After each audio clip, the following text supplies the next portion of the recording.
Okay, guys, we are live. So for those listening at home, welcome to the Dungeon Musings YouTube channel. My name is Kevin Madison, and I will be your friendly castle keeper today, because today we are playing, or we're continuing on our ongoing campaign, playing the Legacy of the Crystal Shard campaign. This is a 2013 adventure originally published for AD&D Next, and then we are, in our campaign, also drawing a substantial amount of material from Wizards of the Coast's cool Icewind Dale Rime of the Frost Maiden. But we have, as with our Wednesday sessions of Night Below, we are making a switch over to a different game for this. And for the foreseeable future, we are playing this campaign with Troll Lord Games' very cool Castles and Crusades RPG. If you're not familiar with Castles and Crusades, I did just shoot about an hour and a half or hour and 45-minute introduction to Castles and Crusades, or overview, that you can find elsewhere. So if you do want to go check that out beforehand, you can do so. Otherwise, well, welcome. I will let me introduce you to the stars of the Legacy of the Crystal Shard campaign. And guys, why don't you tell us who you are, who you're playing, and what level are you currently? First up, we've got John. Hey everyone, I'm John, and I'm playing Falcarel Hawkfriend. He is a ranger with a little hawk companion. He is also a cleric of the level 8, and he is a half Sylvan elf. Very nice. Let's see here, one sec. I'm just going to make sure that we are up and running here. Here we go. Yeah, I see us on YouTube. Perfect, perfect. Next up is Darren. Yep, Darren here. I'm playing Trin Stainport, who's a level 6 Gnoll rogue.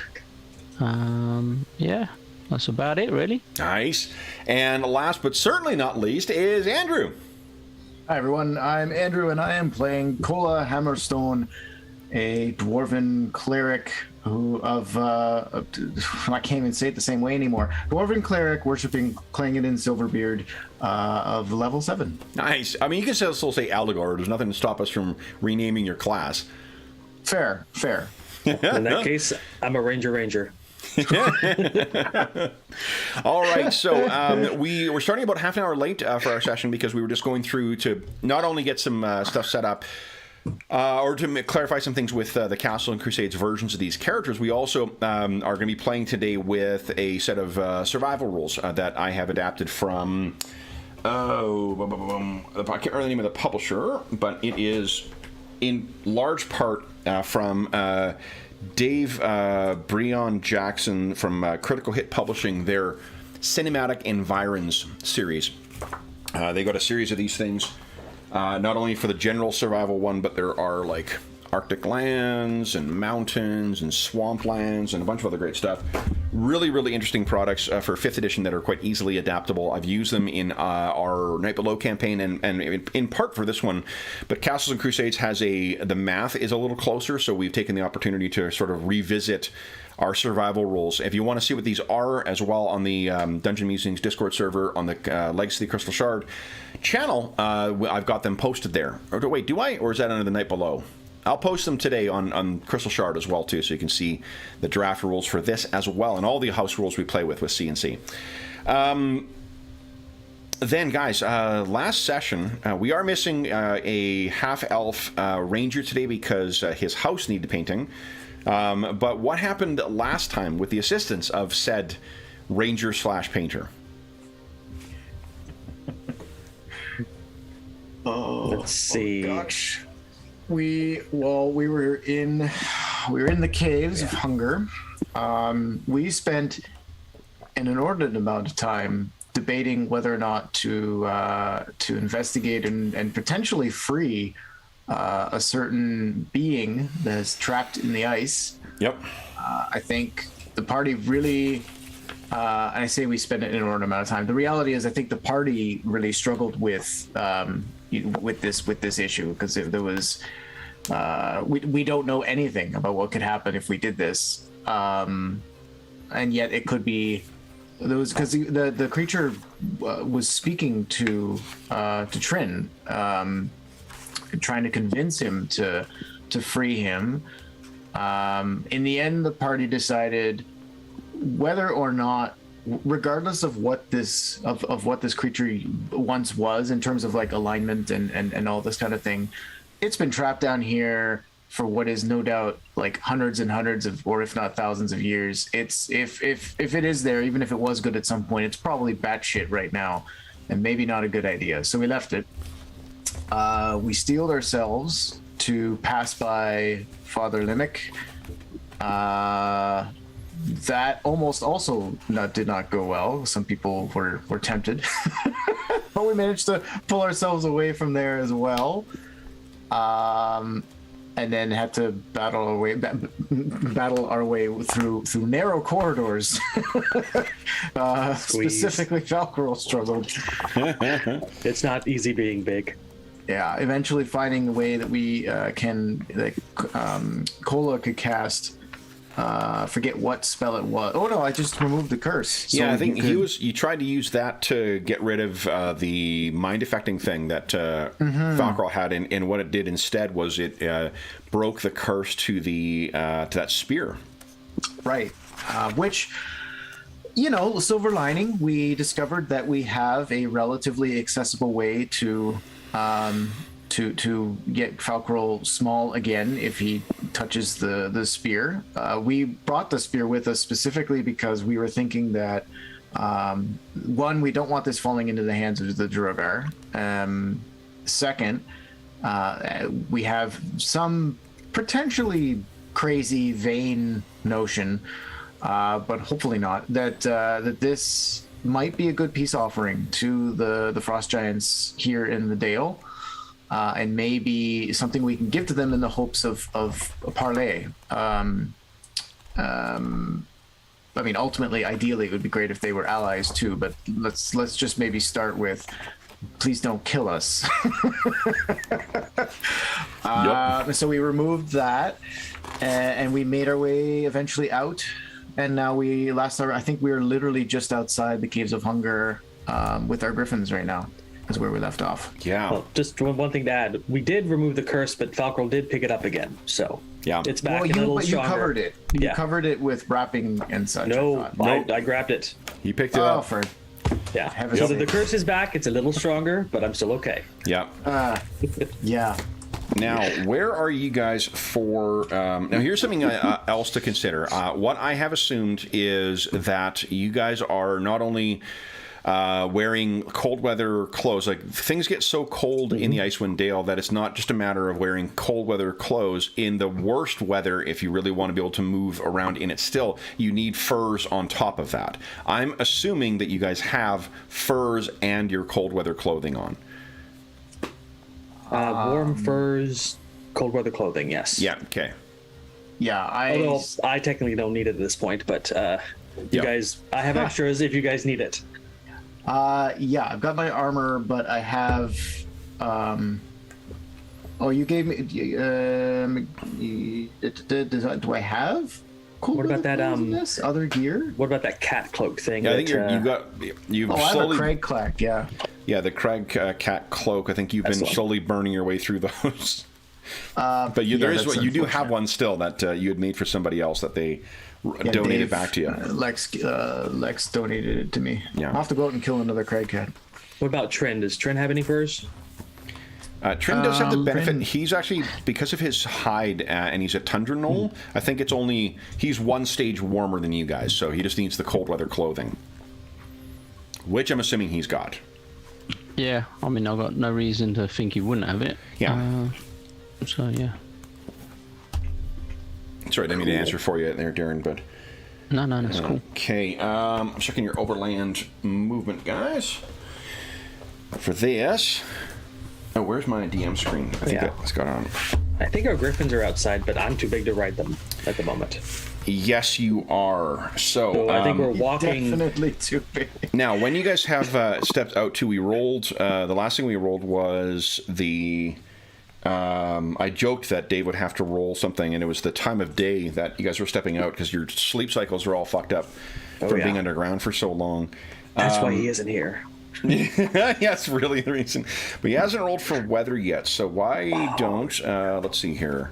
John, you're first up in the hit list here. Why don't you give us... You're picking the cursed guy to roll? Okay. Give us a 1d20, please. 16. 16, okay. Yeah, it's bad. It's bad. Blowing snow. It's cold. Yeah, there's like 6 inches of snow. Bad. Visibility is reduced by half. The difficulty of travel and this is in the middle of the night when you guys step out in this as well. There's also a change. I can't remember if Trin has dark vision. I don't think Knowles do. Nah, he hasn't. No, Well, right, unless okay. it's different in Castle Crusades. So I have a good news for you. You're joined in your inability to see in the darkness by at least half of the party, because they're all half elves. So elves do not have dark vision in it. However, Kola can now see 120 feet with dark vision, as opposed to 60. Yeah. That does not, unfortunately, allow him to see through snow. So let's situate ourselves. I'll move us over to the map in a second here, guys. Let's take a quick peek at the handouts again. I actually, when I was setting up the Castles and Crusades adventure here or whatever, I actually took the opportunity to rework some of the handouts too, so it's in a little bit of an easier order to find stuff in. Where is it here? Cave entrance.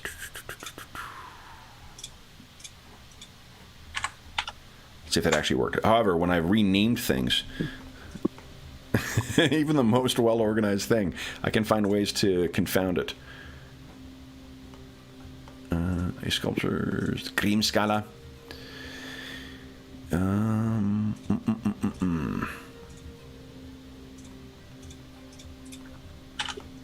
Where are we here? There we go, Caves of Hunger. Here you are, guys.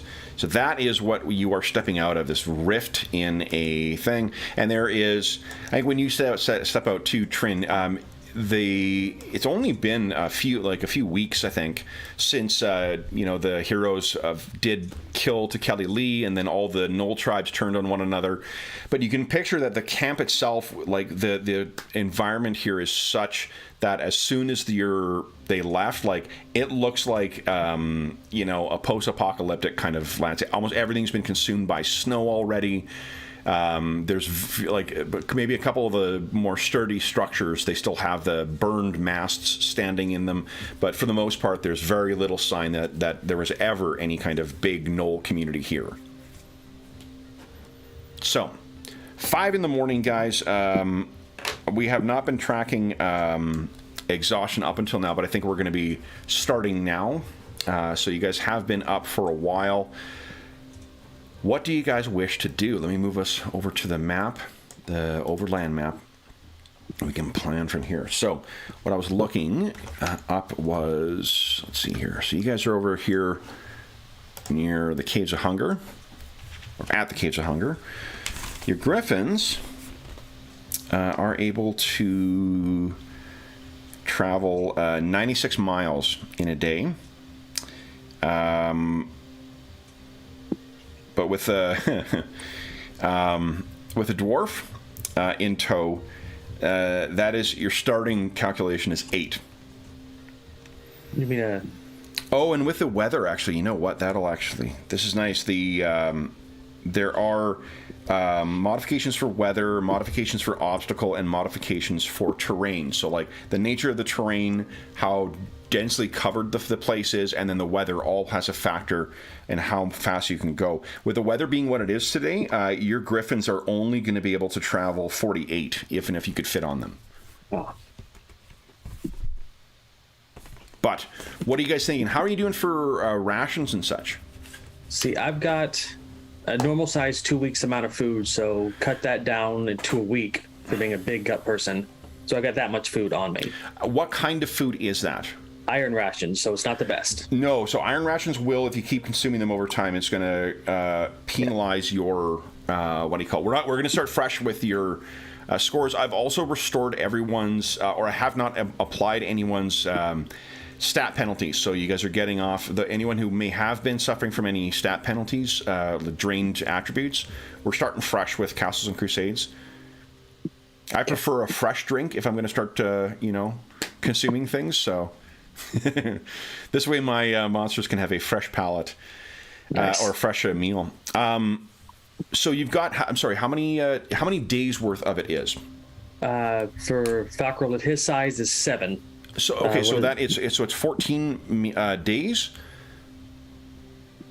14, yeah, from the 14 from person. previous- Okay, so then what you can do is any of your rations you've got, we're tracking it now in meals, so it'll be Okay. 3 times that. So you So actually 21 have meals. Yeah. Okay. So you got 7 days worth of food for yourself. How are you guys for water?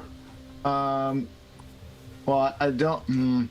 I need to move. I'll have to go into the original Crystal Shard game and pull some of the inventory items over to this one because I don't have any inventory listed here. So I If think you look at the PDF, I copied anything you had on there into here. Yeah. Oh, I well- have 2 water skins, so I assume those are filled, or maybe not because we're down. Yeah, you were down in below. the- Okay. Yeah. Cola does not have food then. Yeah, so I think you've got 'cause, I like. haven't either. If you moved everything over from the Yeah, I copied everything from your character sheets onto yeah, the. then cola has no food. We have party loot that we kept. Yep. That was It's just a underneath collection the of characters. gold, Yeah, so I've got. and then we had party rations, and then that Sky Tower shelter. We had 36 iron rations in total. They were on Bocho, so I think that's one of the Griffins. No, Bocho is one of the. Oh, the Rams. Things. I don't think this is accurate. I don't. This is all old stuff. Yeah. So yeah, we can probably just clear that out. I'll clear it out then. Okay. Yeah. Except for the firewood left at Winter's Watch, that's still there. Well, keep Yeah. like our notable NPCs would be good, but Oh yeah, I can't mess with those. yeah, but the loot, yeah, I think the loot you've let's already. assume we're gonna have to do some hunting and gathering and such. Yeah. Yeah. Well, So how far is it if you were to ride the Griffin? Is there a scale on this map? Yeah, the map it should, if you go to the scale, it should track properly. 4 miles. well, I'm probably gonna go up the mountain too, so I'd double that distance if. Right. So if you could realistically. fly, you'd be all right. But obviously walking, Well, and the chance of Yeah. getting lost is so the way that we do for getting lost. One of the nice things with Castles Crusades is that it gives like rangers and barbarians and druids, any class that kind of lives in the wild, they get really big bonuses to the chance of getting lost. However, weather, terrain, and whatnot all has an effect on it. And even though you're traveling over land, flying when your visibility is limited is going to be a really challenging way to navigate. It's not impossible, but just and you certainly have someone to give you an idea of the scale of difference. Normally, you're adding just your wisdom modifier. You pick one person, they get to add their wisdom modifier. That's it. If you have a ranger in your group, they get to add +7 on top of that. Ranger. Ranger. So, what is your immediate thought here, guys? It's very early in the morning. I think we'll start off with, since we're fresh out of the caves, let's make your exhaustion check for now, and we'll see where you're at. So this is going to be a Constitution save, and let me just get all the modifiers in here. We'll start it at just a 1 for now. I'm going to add +1 just because it's bad weather I can actually find. Ooh. See, we rested with the Dryad, and then we did all that stuff. Came up. It's been at least half a day since we slept. I think, yeah. Well, it's also you're pushing into your circadian rhythms are going to be kind of screwed up right now. Yeah. I say we stick Cole on a Griffin and he rides it on the ground while we travel. Yeah, that's actually not a bad idea at all. Yeah, I'm gonna slow you down, otherwise.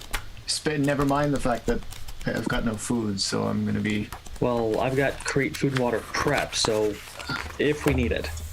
I mean, crate and food and water would get us. I've got crate water as one of my spells. I don't think I have food and water here. Well, being the travel yes, cleric, I do have it. Yeah.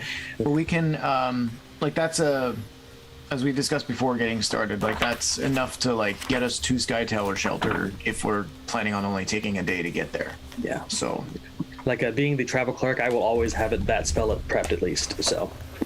Okay, so 2, 3. You guys have been subsisting. Oh no, you guys have had that dried meal, so you're not gonna.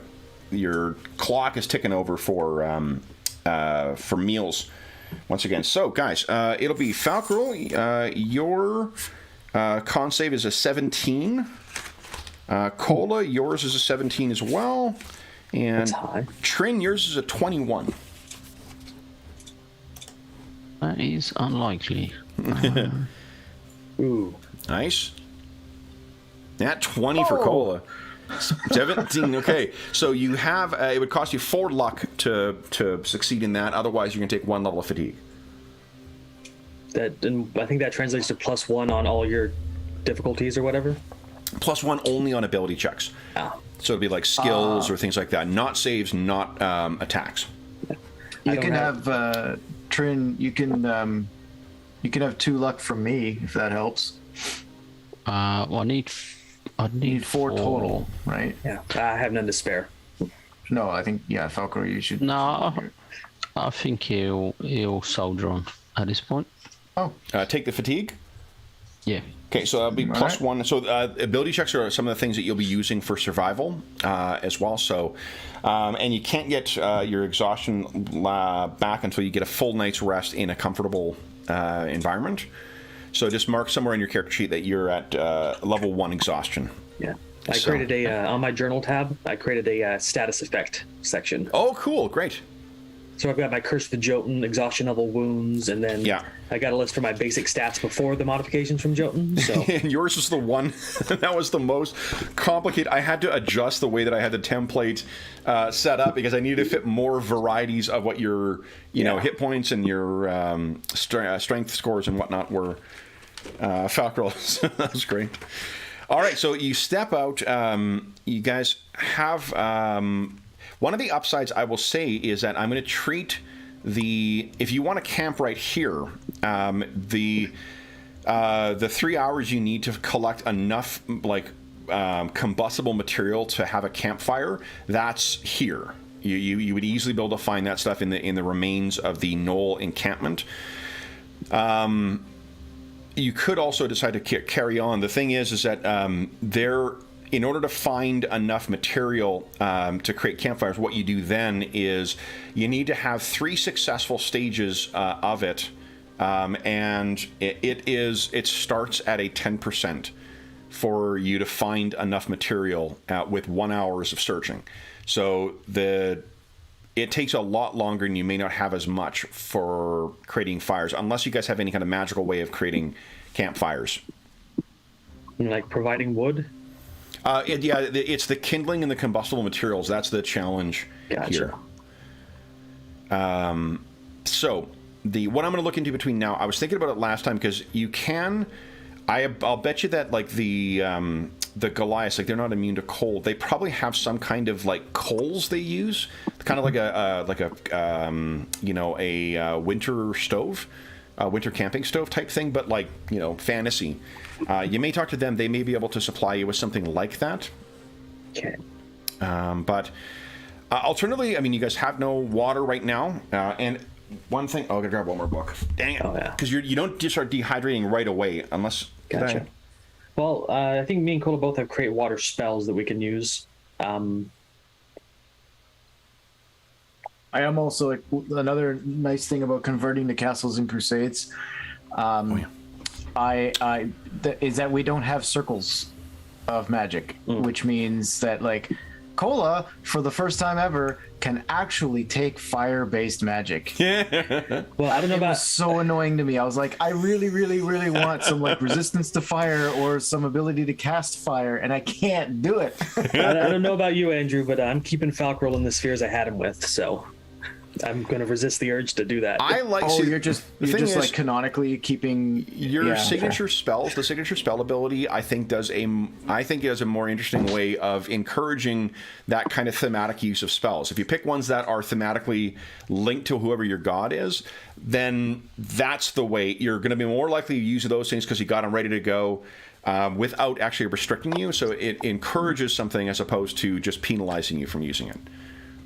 Gotcha. So, it'd be nice to be able to light a fire. Yeah. So, what are you guys thinking here? How?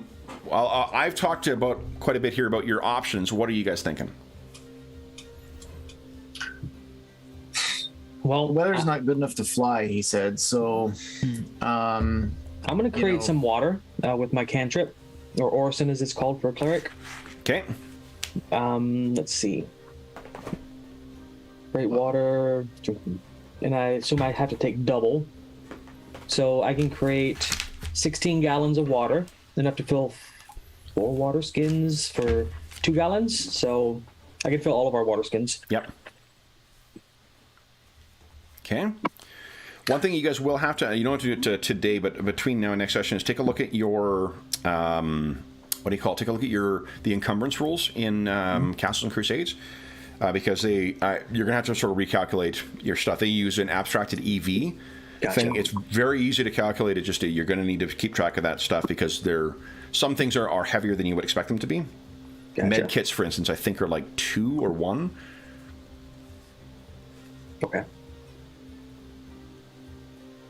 And I was just checking how heavy is a gallon. So, it says here, 1 cubic foot of water contains roughly 8 gallons and weighs about 65. So 8 pounds is roughly 1 gallon of water? Yeah, one gallon. I was just looking it up actually. It's like 1 gallon is 8.3, I think. 8.3 pounds. Love when spells actually give you the rules for it. Yeah. There it is. Yeah. So there you go. So you guys will have, and you need each, you need 2 gallons, I think, for the day. Falcarol and Trin and Cola each need 1. So what I think I'll use, so I'm sure we got bowls or something, so I'll fill up some big bowls and use those to slake my thirst, and then fill up the water skins too, so that we have our water before we travel. Why would you assume you've got bowls? Do you have it on your character sheet? Wouldn't they be on our griffins with our other traveling gear? Well, I can only speak from personal experience from camping, but like if you're bringing one thing with you, you're not bringing a full cupboard full of cooking supplies, right? Like you're not going to be bringing that. So I think at best you might have 1 dish you're eating out of, but I'll let you have like maybe a quarter of a gallon in a bowl, but I don't think that you'd be traveling with a full Tupperware set. I think we've just been using our water skins. Yeah. This whole time. Maybe I'm just too used to playing Dorman, who does have a full kitchen with him. Well, and even then, like Dorman does. That's you're going to have to recalculate the EV on that because again, like he's bringing a bunch of supplies and stuff, but he's not bringing a full like restaurant with him. Well, no, but small kitchen, but it's in the bag of holding, so yeah, he's not hawking it around by himself anymore. So here, what I'll do is let's see here. Oh shoot! All the bowls are going to be tiny compared to me. Yep. Great. Oh fuck yeah. Yeah, so that'll give you a quarter of it. So what are you guys thinking? On the upside, doesn't appear to be anything hostile here. Trin, you do feel that maybe this place might be haunted, but, you know, when have you guys ever had any troubles with undead? Come on. Well, we need to gather up some sort of fire materials, so we can spend, at least 1 or 2 of us can be doing that. I was wondering, would the griffins, would they be able to sense the direction of Sky Tower since we're within miles now, rather than... No more so than what a ranger would, I don't think. Yeah, this is our 3rd visit to this place, right? This is your... I can't remember if it's your 2nd or 3rd. I think 2nd, actually, because you were here one time with the Goliath and whatnot, where you killed Kelly Lee, and then you came back after you found out that there was a problem with the others. So maybe we just dig in for the rest of the day, rest up, try and recuperate. Yeah, I think we should be relatively safe here, except unless that fireworm decides to come out after us, but... I think that seems unlikely. Well, we did kill one of its kids, so... It would take a while to burrow its way out. All right, so then, let's see here. What it'll take you, sunup will probably be around 9 for the winter. So it'll take 3 hours to create dig the fire pit in this weather. Someone have a shovel? spade? I think I lost it all. Yeah, that's the only reason I'm because I know you guys lost some stuff because of those giants. Did you? But you visited Sky Tower Shelter after the frost giants took your shit, right? We did. Yeah, so I think you've been Right, because that's where we met Trin. Yeah. Yeah. Yeah. So let me take a look here at the. Here we go, because there is a Mountaineers. Here we have the Mountaineers backpack out of the thing. So this is EV22. It includes thick bedroll tied to the bottom, 2 torches rolled up in the bedroll, 50 feet of silk rope tied to the outside, a climbing kit, boot spikes, ice picks, D-rings, 2 1-quart water skins on the side, a hooded lantern, 3 pronged folding grappling hook tied to the side, a dual-headed hatchet and hammer tied to the side. That's all the exterior stuff. Internally, 4 sets of bandages, a small steel mirror, razor, sewing kit, small steel flask, winter gloves, extra, boots extra, snowshoes, whistle. And for adventuring supplies, flint and steel, 100-foot silk rope, a splitting wedge, 10 spikes, a whetstone, 5 candles, 2 oil flasks, and iron rations. No spade. No spade.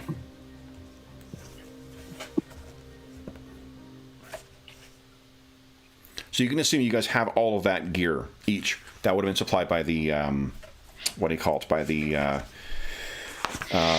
Goliath. Can we search the camp to find a suitable sort of potential previous fire pit? Yes, yeah, absolutely. Yeah, that's a great idea. I think you'll have very little difficulty finding that. You know this place sort of quite well, so it takes a little bit of digging with maybe one of Cola's axes. But the flat end of it, but you're able to dig out. Or hold on, does anyone have a shield? I don't think so. I've got a buckler. Oh yeah, there you go. Bucklers cannot be used with ranged weapons in this game, FYI. You need to be able to present it to the what do you call it? To the adversary. So I could wear it, but it won't be useful. You could wear it, but it's not really useful, and I don't even know. I got to double check, but I don't think you can use it with a two-handed weapon even. Okay. Because you need to be able to maneuver your arms. If you're maneuvering your arms to block, then it's screwing up your attack. Yeah, I know that, different system, at least in 3.5, you could wear it but not make use of it, but if you wanted to use it, you had to have feet or something. So. Similar thing, yeah, it won't interfere with your ability. You can keep it on you. So, Trin, you dig that out, and that saves you some time. So it's only going to take you about 2.5 hours to collect all the firewood here. What is, during that period, what does Cola and Falcro want to be doing? You need 2 hours to get a shelter set up if someone wants to do that. I have... Cola, do you have leatherworking?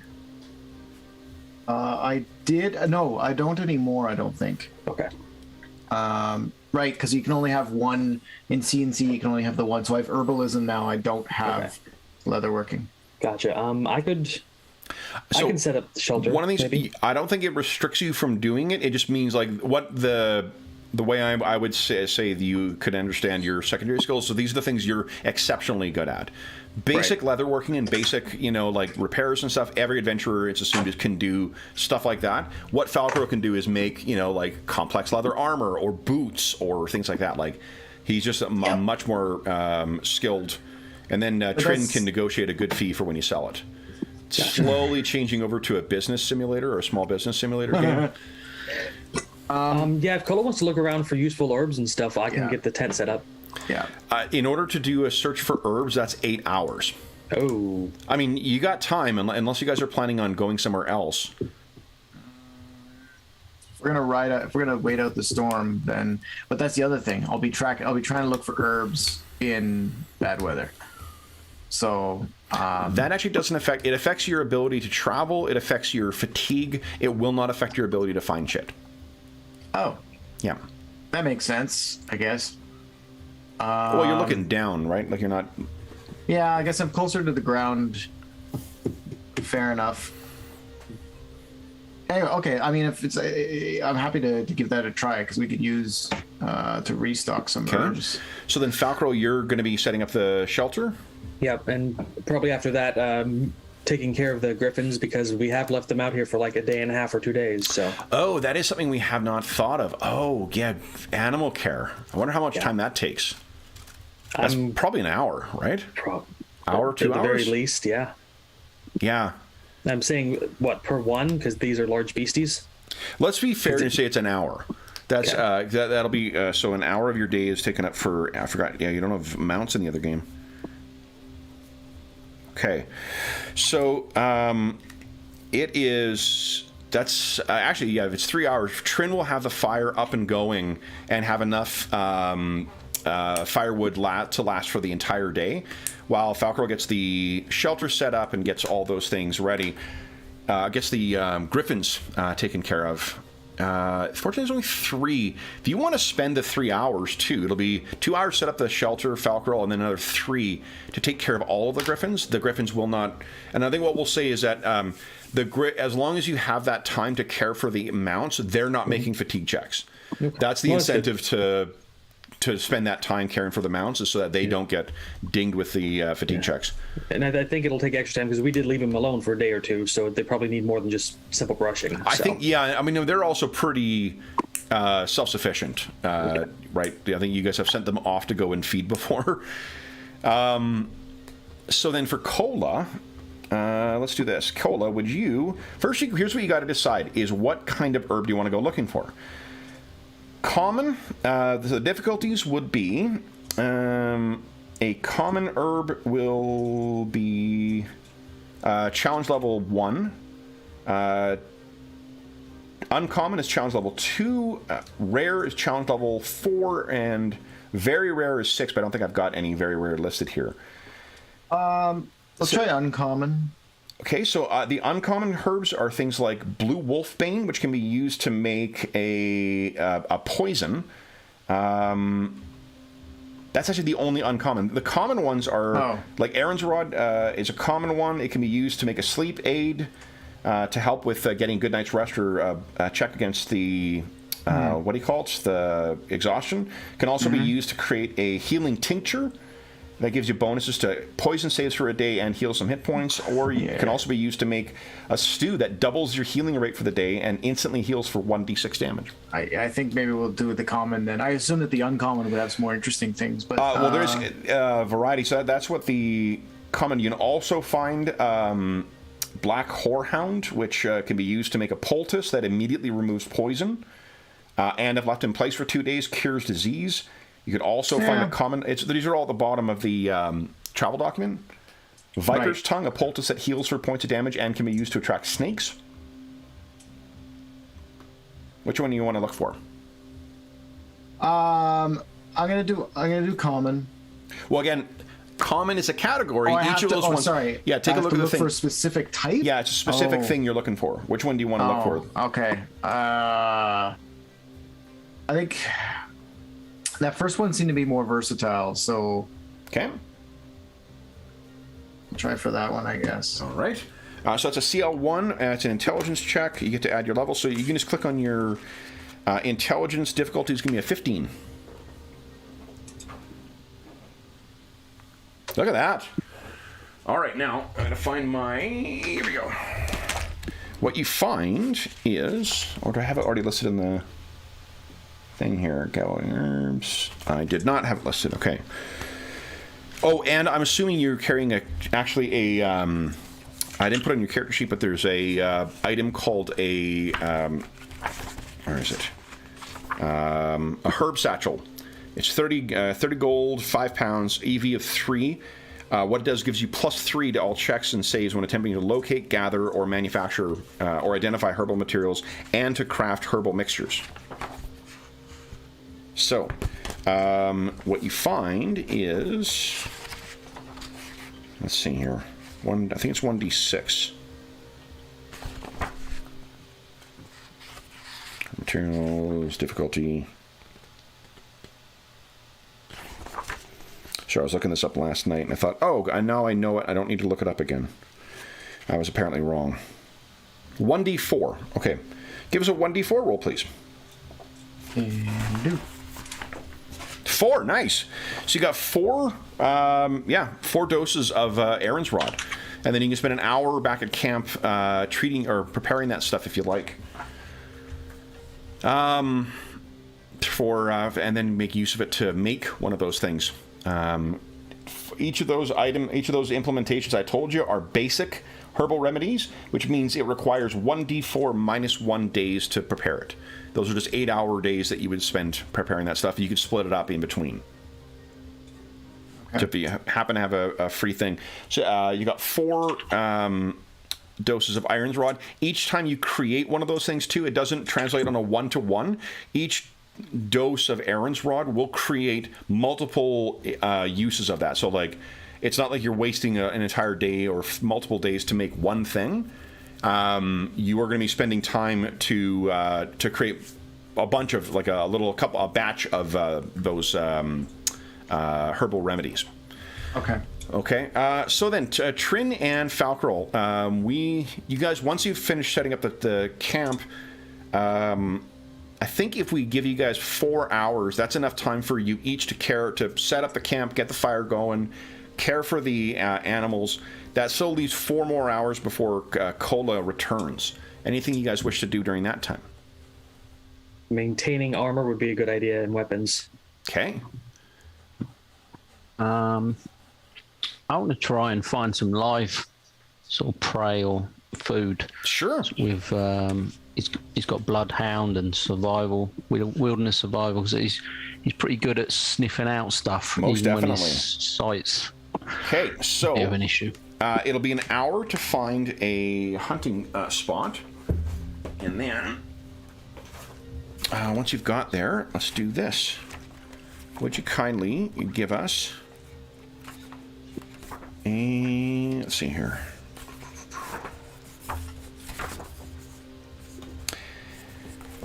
Give us a 1d20 roll, please. Okay. So the first half hour, nada. You're out there for an hour and a half, nada. Go ahead and give us another roll for another half hour. Tell me if you want to go home, too. You don't need to stay out here. Still nothing coming by. So that's 2 hours you've been out. This, assuming you cared for the gear, you still have the 6 1 hour? and a half. Yeah, 7. Yeah, 1 more hour. So you could do 2 more rolls if you'd like. Okay. Wow. Nothing? And 1 more. Come on. Okay. Big money. Fucking thing. Jesus. So yeah, unfortunately, you've got a good hunting spot, but there's just nothing coming by. Yep. You resign to the fact that you can't find anything. All you Anyway, needed was a back. 15 or higher, by the by. If you're wondering what number you're shooting for with it. Yeah. So in the time that the 3 hours that he was hunting Falcor, what do you think you were doing? You got that's assuming both of you spent time maintaining your gear. Well, at that point, I could start going through our gear and figure out how much food we actually have, and divvying it out. I did the math.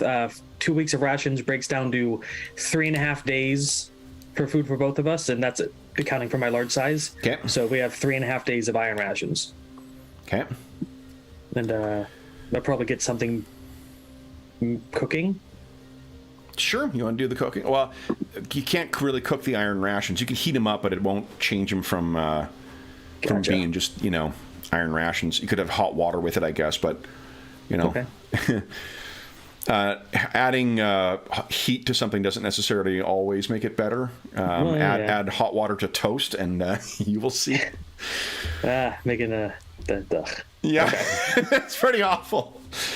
So then, you've got yourself in the camp. Do you have any spells you need to prepare, or did you already do that for the day?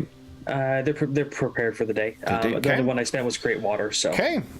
Then, by the time Cola returns and Trin returns, that's 8 hours. So that puts you at about 1 o'clock in the afternoon.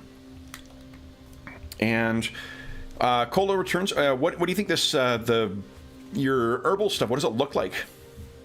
Cola, what have you brought back with you? Well, I guess I have no idea what Aaron's Rod would look like. But I don't imagine anything out here would be very abundant. So they'd probably be like it's a very, very tiny bushel in terms of height. They're not very high. With 4 doses, because I maxed out on that, so I get it probably looks like a good like handful of them. And maybe some I don't know, look like little twigs with little beads on them or something maybe. I don't know. Okay. Yeah, so you get back and sit down and begin to sort of, lay out if you guys can picture, you're sitting around the fire in the ruins of this knoll village. Trin is sort of, cursing his people for having cleared out all the game in here because couldn't find a single thing. Cola, you are going to work preparing these things to be ready to make an herbal remedy with it. You're going to need to spend an hour maintaining your gear if you choose as well. You can see that Falcarol has already taken care of Stormwing. He's looking like he's been groomed and whatnot. They are all sitting together quite comfortably. And would you guys give us a 1d20 roll, please? Each? Just pick one of you to do it. Go ahead, John. Okay. Or Nice.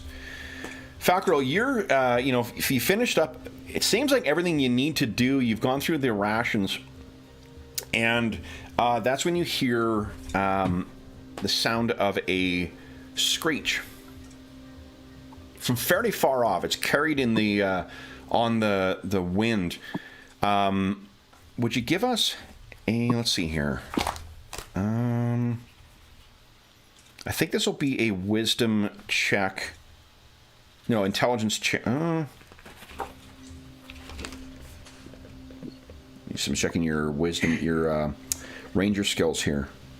Yeah, I think it's going to be an intelligence check against a DC of 22. That's my worst one. You get to add your level to this, though. So. Oh. Look at that. You know that bleat.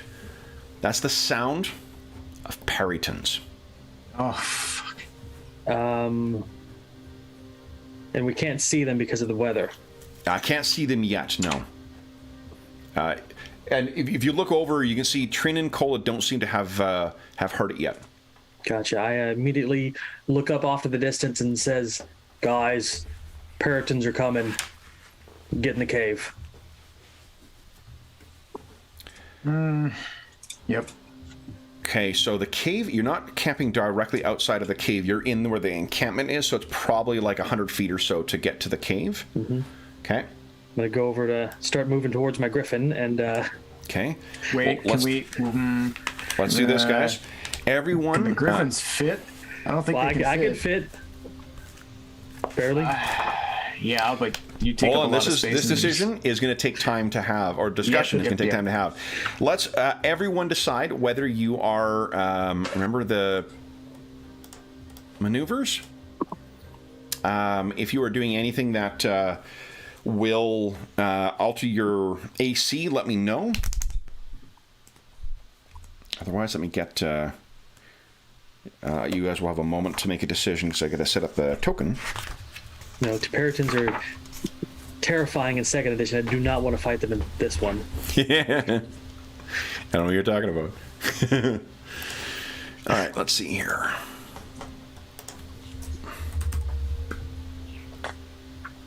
Nice. Okay.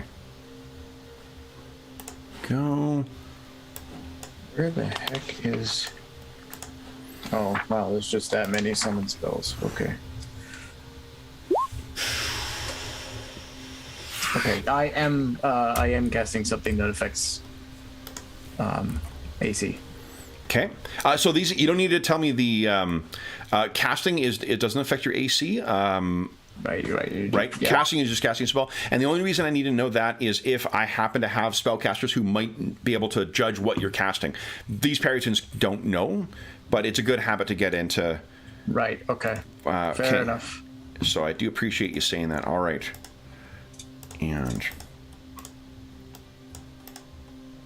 should we? Oh. Are we doing? We're just doing like. Sorry.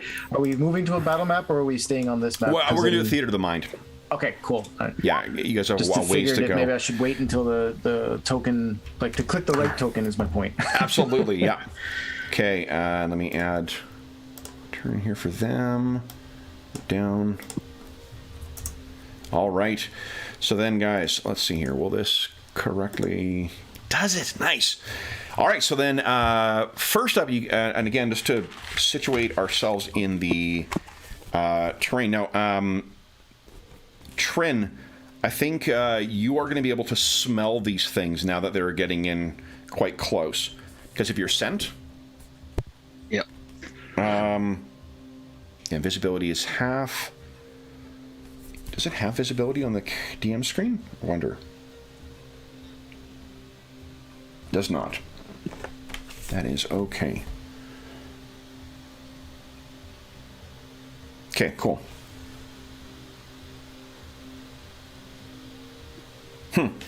All right, so then what happens is... Trin, you were up first. What are you doing? So, what would I estimate their sort of distance then, if I can smell them? They're within 100 feet at this point. Okay. And they're downwind from you. Upwind? No, upwind is when it blows towards you, I guess. Downwind? Yeah, they're upwind from you. You are downwind from them. Okay. And the cave's about 100 feet as well? Cave's about 100 feet away, yeah. Yeah. Okay. Well, I'm going to start to move towards a cave. Okay. So can I try and draw a bow as I move normally? Yeah, so long as if you're drawing a bow, then you can only move at your, I think it's half your movement. You can... Well, when I say draw, I just take it out. I mean, sort of just... Yeah, arm myself. Okay, so you got your bow is ready. A reminder to those of you with range attacks, you can attack multiple times with a bow. Just a second attack, 2 attacks is at -2 each, 3 attacks -4 each, 4 attacks -8 each. So you get your bow out and you get yourself ready. So I'm going to sort of be covering the others as I get there a bit before. So those are 2 different things. If you can ready your bow. I'm assuming you were hunting with your bow anyway, so you can have your bow out. And if what you want to do is ready to like take a shot at one of them, if something presents itself this round, you can do that as your ready action. But you'd have to move first and then ready. Yeah. So I'm going to move as far as I can move, 30 foot. I would assume. What's your? Well, you move half your movement if you're attacking. That's half. Unless you've got some other, advantage. No, you don't. Okay. No, I'll just move 30 foot, and I'll be getting ready to do that next turn. Basically, I'll be trying to make some space. So it's at that point you hear the screech, and charging out of the sky, slamming down towards you guys. I'm going to randomly determine who's getting attacked or what is getting attacked here. Let me move my.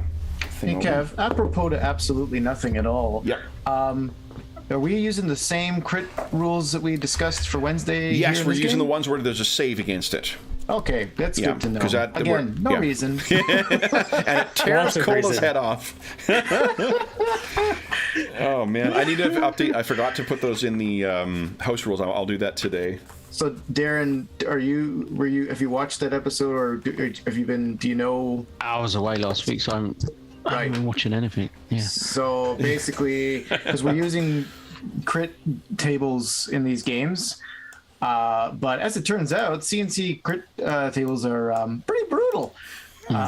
So what we're doing is Kevin's allowing saves. Like we get a save if he rolls a crit.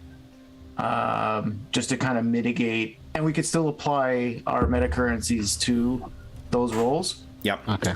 Just to try to mitigate that happening. Now, I mean, that also goes. It cuts both ways. Yeah. The important thing is you don't get the effect. You just take double damage. It's worth it. Max damage, not double. Max damage. Okay. Yeah. It's worth it.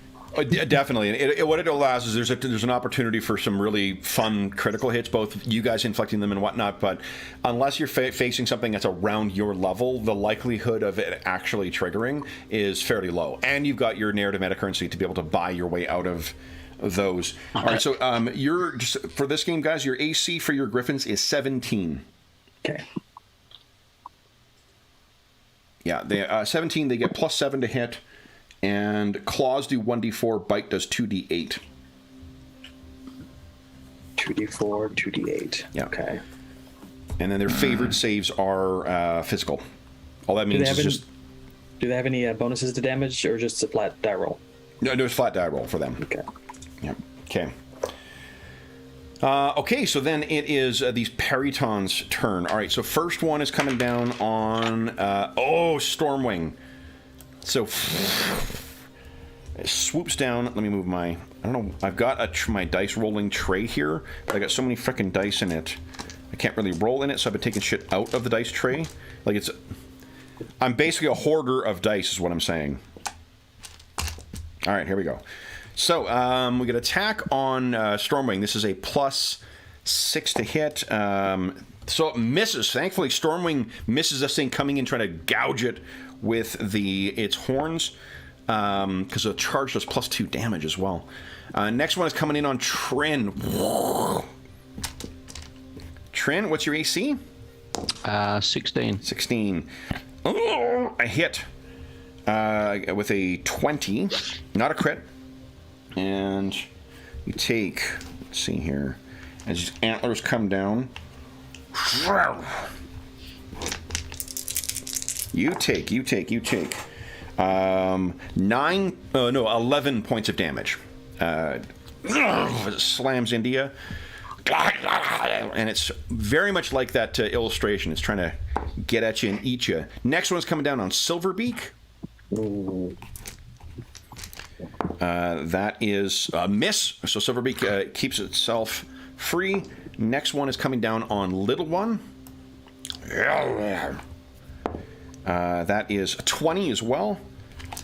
So Little One takes only 7 points of damage from the charge, and then the final one is coming in on Silverbeak as well. These things are assholes. Attack roll here.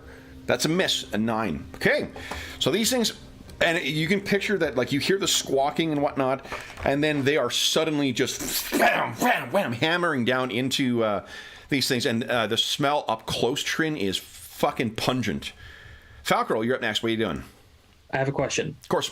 Just mostly about the Griffins. Will they defend themselves, or yes, they will defend themselves. Yeah. Okay. So I will. Griffins will not act this round, though. They will act next round. I am going to get up and try to stab one with a spear. Okay.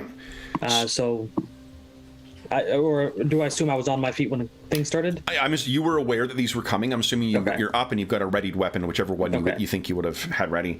So I'll stalk over towards Silverbeak and try to jab one of them in their backs as they sweep by. Go right ahead. Okay, Jolton Spear. Because it's the best weapon ever.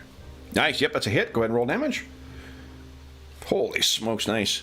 Yeah. Get over him! So you stick in. There's a crunching sound as its bones and flesh gives away.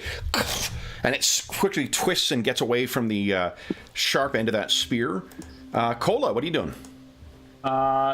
Same thing I do every day, Kevin. Silverbeard? Silverbeard, so I got to again, now it's sparkles. Pristine. Yeah. Okay, so you got Shield of Faith active. All right. Shield of Faith is active. End of round 1, guys. On to round 2. Anyone doing anything that affects AC? If not, just go ahead and roll your initiative. Click on your token, click on initiative. Yeah, I think I'm going to... What's the one where you just... Not full defensive, but a little defensive? That dodging, or... Yeah, dodging, you're not able to attack, though. I thought that was evading. No, dodging, neither of the defensive things, I don't think you're able to attack.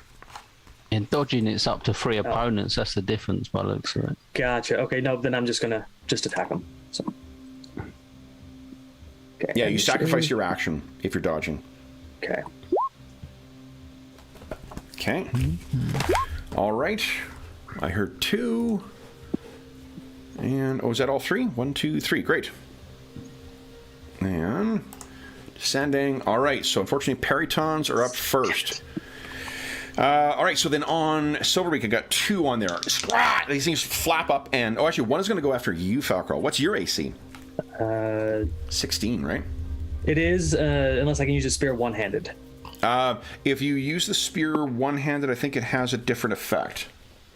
Yeah, I didn't see that listed, so. No, it's got reach, so you cannot. You have to use it two-handed. Okay. Okay. So it is 16 then. Okay. So 16. I need a 10 to hit you. Oh, narrow miss. So this one hops up and slashes down at you. Just barely misses you. The one attacking Silverbeak, 19. That is a hit. Comes up and hits Silverbeak again. Oh, actually, no, Silverbeak hasn't been hit yet. Silverbeak takes 8 points of damage. Trin, this thing is still in your face. Seemingly came out of nowhere. 18 I hit. I think that hits your AC. Yeah. Okay. 8 points of damage on you as well. 1 on little one. I fucking hit with that as well. So 23. That is 11 points of damage on little one. And then Stormwing, a miss on that one. Falcro, you're up next. What are you doing? I'm jabbing the one that's wounded. Okay. That's the one that's in your face right now, incidentally. Is it too close for reach weapons to hit? Reach weapons don't work that way. In this, Okay. Reach weapons, what reach does is on the first round of combat, you always win initiative if it's in melee. That is a hit. Go ahead and roll damage. I think you can't possibly not kill it. So yeah. And I don't remember which one is the initiative token. So, what does it look like as you take this one down? It just flies at him. He just like comes out from under, just skewers it through the center, and flings it off. Nice. Slaps to the ground, blood spewing out. Cola, what are you doing?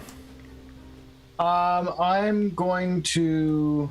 Oh, I should have done this the other way around. It's fine. I committed to this. My axe glows and sends a spiritual version of itself out towards the one attacking Stormwing. Okay. Okay, so now I'm gonna have to do all this manually. I think your spiritual weapon doesn't it attack as if it's like your. Yeah, it does. So axe of Clangin is a +7 to hit. Okay. So this would be a strength +7. Let's see here. Strikes as if you were wielding it, so it's your cast, basically your base to hit with any strength modifiers. So it attacks as if it's your. You can use the attack modifier. Oh no, because you don't get the bonus to hit that you get from your. So my base to hit is 4. Okay. So 4, and then my level, so 11. Yeah, so your basic melee is a +5. So it'll be +5 and then +1 damage. Or, sorry, +5 to hit. You don't get the bonus to damage on this. 18. Nice, yep, that's a hit. Okay. So you... And which one is it that you're attacking? The one attacking Stormwing. Okay, the one on little one is at 4 hit points right now. Yeah. Oh. Round 2. No, that's a good point. Yeah, let's do that. I barely need to... Actually, I don't even think I need to... It's 1d8 + 3. It's impossible for me to get anything less than 4 damage. Well, you're not killing little one, I don't think. Unless... No, I thought you said the one... Betrayal from the party. No. I thought you said the one attacking little one is at 4. No, little one is at 4. Oh, okay. I will attack the one attacking little one then. Never mind. So that's 1d8. Hopefully they get to attack at the end of the round. So you actually only do 1d8 damage. The plus is... Oh, I don't get to add... Yeah, that's what type of magical bonus you can affect. Mm-hmm. Okay. So 1d8. That keeps it simple. I don't have to... I'll just do this. Okay, 4 points damage. All right. So yeah, you tag this thing and it squawks and looks up at you. Trin, what are you doing? Can I shoot my bow while I'm in combat or not? Yes, you can. Yeah. Yeah, you can. And can I target the one that's attacking little one? You can attack. Yeah, you can't use it to attack things that are attacking you, but you can try and target other things. Yeah. Yeah. And is it on a 2 to 4? It's a 2. Yeah, I think it's a 2 to 4. You hit a friendly ally or hit an ally. Yeah, I'll use luck if I have to then. Well, I know luck won't help you with that because it's the nat roll, but you do have hero points to re-roll. Yeah. Okay. So I'm going to take 2 shots at the one that's attacking little one. Go right one. ahead. So -2 to hit. We'll subtract 2 from the total here. Yeah. Come on. 13. 13 is a hit. Go ahead, roll damage. Nice, 6. Okay, and then go ahead, whack. Second attack. Nice, 21. And damage. Very well done. Look at this. Boom. So 2 shots come off, slack. 2 arrows sink into this thing's disgusting body, and it's not happy with it. Now, end of round. Let's have some griffin attacks. Everybody, give us a 1d20 plus 7 for your beak attack. There's 2d10 damage. 2d8 damage. Okay, so Stormwing hit. Silver. What's his name? Silver Beak. Silver Beak. I had my keyboard. I've got the token over it right now. And then Trin, you are 1 off. You want to spend 1 luck to have that be a hit? Yep. Yeah. Okay, then everyone roll 2d8 for damage for their griffins. Falcon 9, nice. Cola, nice. 2d8. Oh, and Trin, you guys have only been together a short time, but your 2 shots made this thing rear back, so little one is able to just sink the beak into its chest and tear out its innards. That one facing it is dead. Silverbeak and Stormwing, why don't you each give us 2d10, 1d20 plus 7? You do that twice. It's a hit with 1 claw, hit with second claw. 1d4 damage for each of those. Didn't you say 2d4? No, 1d4 for a claw. 1d4. Okay. My bad. 2d8 for the beak. I'll just roll 2d4 because I hit twice. Okay. It's a miss. First one, Cola, go ahead to a second roll. Second one hits. 1d. Nice, 8 damage. And then Cola, give us a second attack. Oh, yeah, hit. 1d4 damage, please. Right. Yeah. Okay. Only. Impressive. Yay! Impressive. All right. That is the end of round 2, guys. We're on round 3. Anyone doing anything fun with their AC? Yes. What are you doing? I'm charging. Nice. Cannot. You're too close. Remember, you need at least the distance of your... Yeah, I'm charging the one on Trin. I think you're all with... What's your speed? Isn't it 40? Yeah, but Trin moved like 30 feet away in order to get a good shot. He moved 30 feet away. Yes, you're absolutely right. Yeah. That's yep. You can do that. So you minus 2 to your AC, plus 2 to damage. And I rolled a 3 for them. Once you guys are done, click on your token, click on initiative. Yeah, I was going to evade this turn, so I don't roll. Okay, so you don't need to initiative. roll. Yeah, just put an E in for you, which will absolutely fuck up the initiative order. No, it didn't. Look at that. Nice. All right, so Cola, you're up first on a 9. What are you doing? I'm just gonna keep using the spiritual weapon. Yep. Good Lord. Go right ahead. Yeah. Now I'll go to help Stormwing out. Okay. This time I have been adding in my stuff into the thing. So let's try, Awesome. I guess, a ranged attack. Okay. Let's see here. Nope. That won't work. Oh, well, this isn't...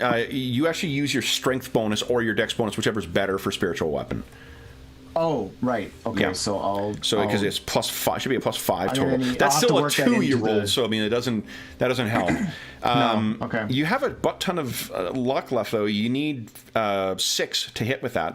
That's a lot of luck. Hold on. I'll hold up.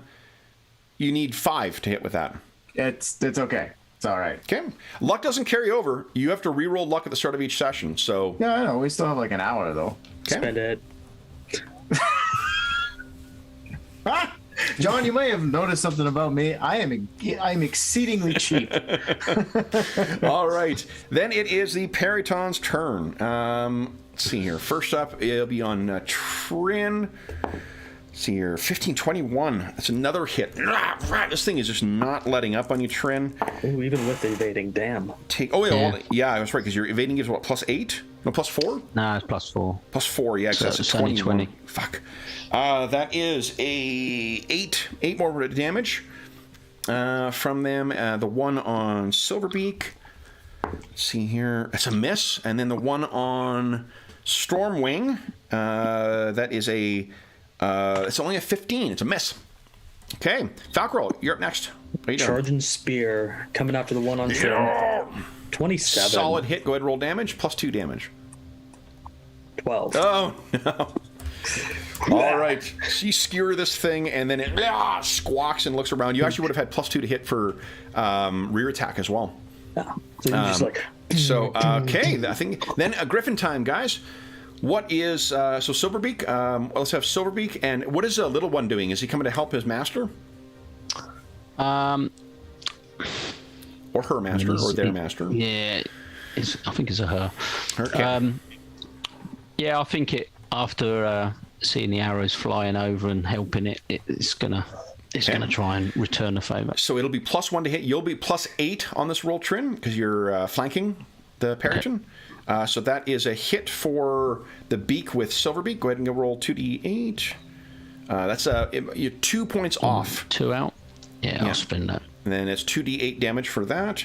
So nice. Silverbeak tears out the throat of this one. And then Cola, same thing, 1d20 plus 7. So, yeah, And 5 points of damage. 5 damage, yeah. Okay. Nope. Sorry, I thought I had it saved in the thing, but that's not what. Oh, that is okay. Oh, Now 1. No. Oh, no. Okay, so do you wish to... oh, you can't spend hero points on minions. No, it's a griffin. So let's have Stormwing. It is a physical save, so that's good. So 1d20 plus 1d20 plus 7 against a target number of 16. There you go. No fumble. Okay, so then it is Stormwing still has 2 claws. Oh, actually, and Little Wing has 2 claws.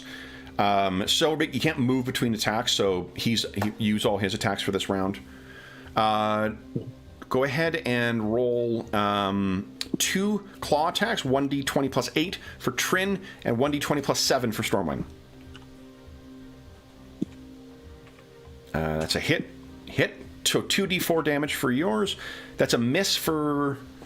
miss. So 3 points of damage. And then second claw for little one. Oops. That one hits. So 1d4 on that one. Yeah, actually, and the 2d4 was combining both. Claw. I still had my hand on the damn thing. That's okay. All right. So the Griffins are helping out here. I need to make a morale save for these things, but they are pretty freaking fearless. They're going to keep going. These things are lunatics. All right. That is the end of the round, guys. Next round. Anyone doing anything AC related? No. No. Otherwise, click on your token. Go ahead and roll initiative. I rolled a 3 again, so. Well, yeah, I'm going to evade again. Okay. So I'll leave it as an E. Okay. Sending. All right. So Falcro, you're up first. What are you doing? I'm going to try and stab the Periton that is attacking Trin. Okay. So you're going to get +2 to hit because of back attack. Okay. Nice. Solid hit. Go ahead and roll damage. And that is it for that Periton. You skewer that thing up and toss its body aside. Yeah. Look at Trin, make sure he's still alive and not dying, and I turn my attention to the other one next turn. Reminder, too, if you guys choose to change your actions, you just act at the end of the round. So then, Cola, I'm assuming you got a better dex score than the Peritons. Yeah, you got 13. You're up next. What are you doing? I try to do it again, but this time I got to remember it's a strength check, not a... Yep, solid hit. Go ahead and roll damage, 1d8. Okay, so no, it's not a strength check, because a strength check will add your level to it. That's for saving throws or ability checks. It's a melee attack that uses your strength bonus. Otherwise, before I did a melee attack in it, I don't think it's coded in because I don't know how to. I'm trying to add the attacks in my options into the weapons, but I don't think I'm doing it right. That's okay. Let's just take a quick look here. So what is it you've got down there? I just copied and pasted the PDF over. Which one are you? Oh, melee attacks is what you got to set in. Base to hit 4 +1 for a total of +5 to hit. Yep. But that's all I get, right? Yes, so that's everything. And the damage, what you could do is if you want to have it for... because the damage isn't... There's no damage listed for my basic melee attacks or range attacks. Well, your basic melee would be your unarmed strike, which is 1d2 +2. Right, okay.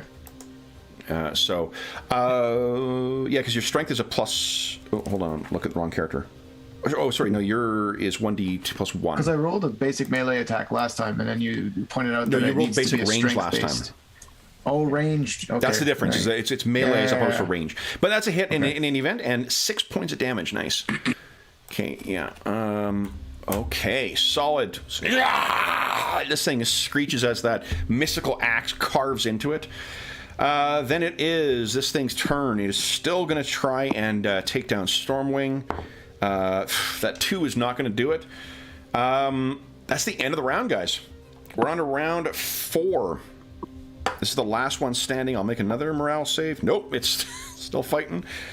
All right, so you guys are going to want to beat my 8 once you decide. Yep. I am charging again. Okay.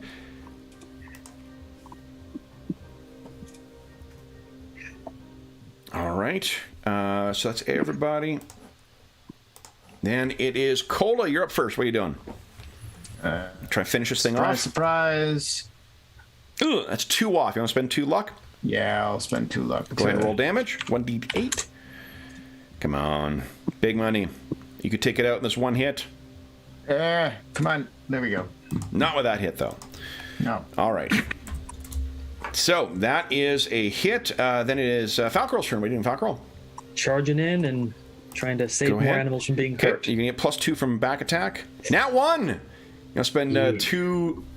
first option is you want to re-roll that with 1 hero point. No. Okay. Then it is a... let's see here. Your strength will be your best save, so it is going to be a DC 14 strength save, please. There we go. Okay. So he just comes in and like trips over one of the Peritons half in the snow and just stumbles. Yep. Oh, does not, but it's heard you now, and it spins around. It's going to be attacking you this round. Trin, what are you doing? Score. Yeah, I'll go back to the bow. I'm going to take a shot. I'm just going to take a single shot. Okay. See if I can. Yep, that's a hit. Go ahead and roll damage. Nice, and that is enough. Boom. Take it down. Look at that, and the last one was the one that was the token. Good stuff. All right. So with that, guys, we're well past our mid-session break. Why don't we take our mid-session break now? That'll give me a chance to... for most importantly, to refresh my coffee. And then also to calculate XP during our break. So Yes. we'll be back in about 5 minutes, folks. Cool.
Okay. Oh, we're just waiting for Andrew to get back. I can finish calculating your XP then.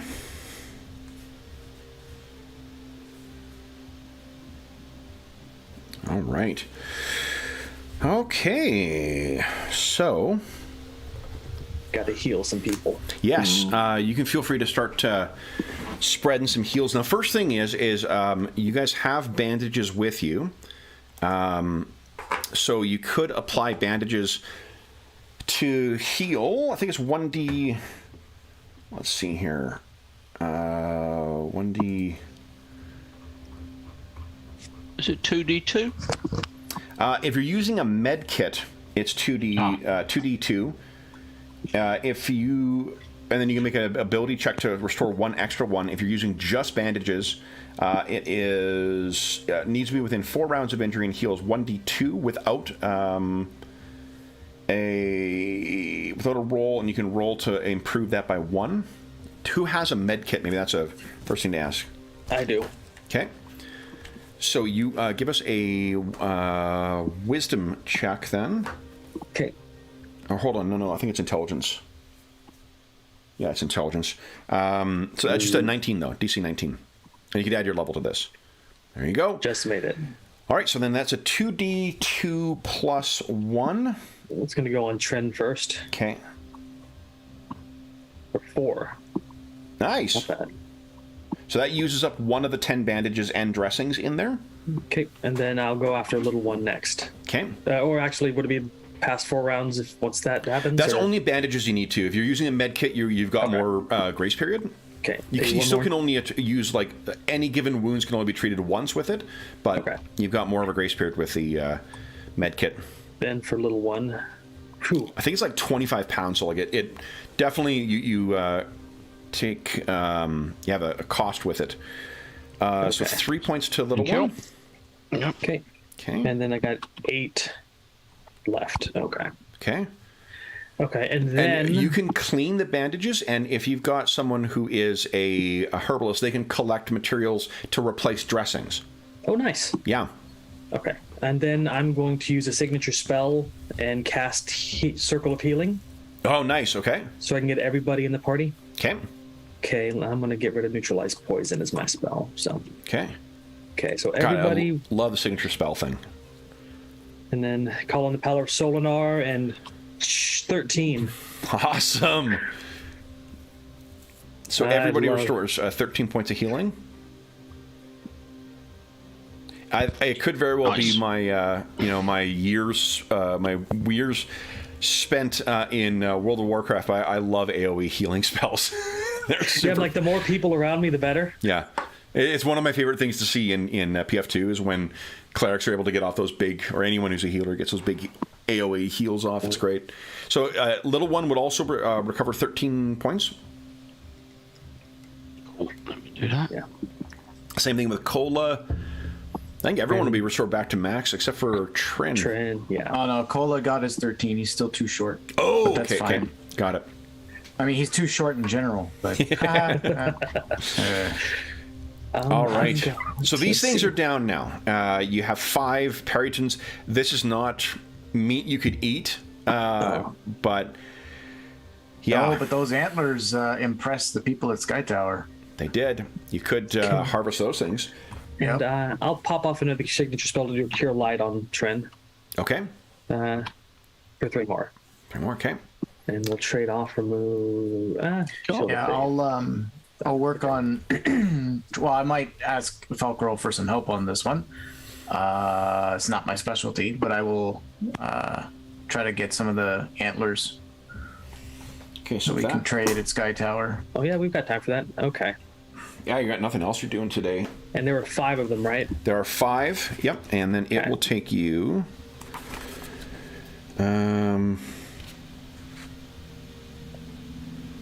About an hour per thing. Well, I think we could do that. Between 2 of you, yeah. Yeah, it was an hour each. It was only person? around like between 1:30 and 2 is when this attack happened. It was seconds for an attack. Okay. Yeah, nothing else to do. Might as well. Okay. So then, yeah, you got those things kind of hived off. You can have full size. Now the thing is the weight of them. You don't have a bag of holding in this game, do we? No. Okay. I'm going to drag the carcasses off a little bit from the campsite, so... Yeah, like I'm saying what you're going to do is you'll dress them so that it doesn't attract more predators. Yeah. Field dressing only takes like 5 minutes per... Well, for you're a ranger, so it's even less. Now, do you want to try and find... oh, no, you've already got your fire stuff. I guess, like, do you want to do any more hunting today, Trin? Before nightfall? It is... At this point, it's about 2 o'clock. Nightfall's around 5 or 6 o'clock, so you have a couple of hours. Yeah, I think it's probably worth it. Okay. Unless there's anything else pressing, which I don't think there is. Now, Falcarol and Cola are taking care of that stuff, so you could slip off. And the way it works, if you roll a fumble, that's where I worry about rolling random encounters. Same thing for the herbalism check. Any random encounters I apply will be to the party as a whole. It's only when you guys fuck up when you're searching for stuff. So why don't you give us a... you get to add your level to this. Why don't you give us a... I think it's a wisdom check here. So a wisdom ability check, DC of... Here, it'll be a 13. Do I add my level to this one? Yeah, you get to add your level to it, yeah. Yeah. Well, actually, you can just click on the ability checks. They will automatically add your level on the character thing. So that is not a success. You could spend 4 points of luck to... No, I've only got 3. So... Others can help. I mean, I know Cola is being very judicious with his use of luck, but he is sitting on 7. No, I can help. How much do you need? 4. 4. I've got 3 myself, so... I can donate 1. Okay. I'll give him 2. Okay. So he only needs 1 himself. Okay. All right. So then it is... yeah,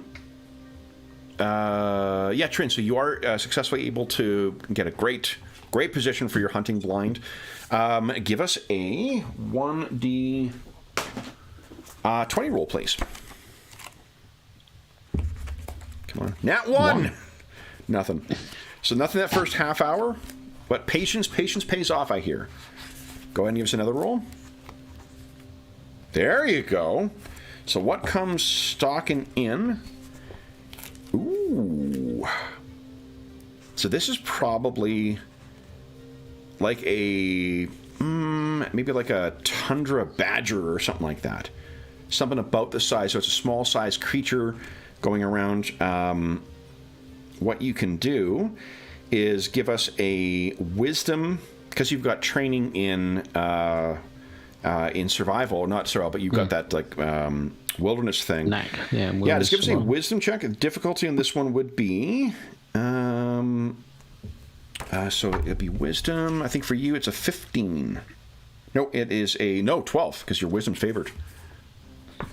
Schwack! You hit this thing. Give us a 2d6 roll, please. 2d6. Well, you're getting 2 meals out of this thing, so that's something. Not even a day's worth of food. You could try and wait around and hunt for one more. You got 2 more, actually. 2 more rolls if you'd like. Yeah, I'll see if anything else comes sniffing to see where it's... Yeah, there you go. This is going to be something small. It's like a prairie, the tundra prairie dog. I guess it'd be a tundra dog then. Give us this one would be only a wisdom check against an 11. Now 1. So you can spend 1 hero point to re-roll that if you'd like. Otherwise, there may be a malfunction with your bow. No, I'm going to re-roll that one. Go ahead. There you go. Schwack! Another one down. That gives us a 1d4 roll. 1d4. 2. It's a juicy little thing. It'll give you 2 meals out of that. And you have 1 more half hour you could spend for nightfall. Yeah, I should do the last. No. Okay.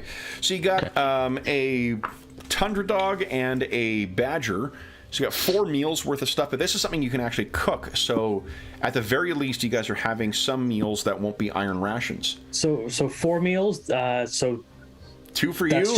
just enough for us. Exactly. So Trin comes back with something a little, at least something a little fresh. It takes you 10 minutes to dress the 2 animals. You bring it back. It'll take you what did I say in the rules? Let's see here. 2 hours to cook it or something? It's like 2 hours for a medium-sized creature, but these are both as a small, like a tiny thing. So I think preparing the carcasses here is, stripping carcass.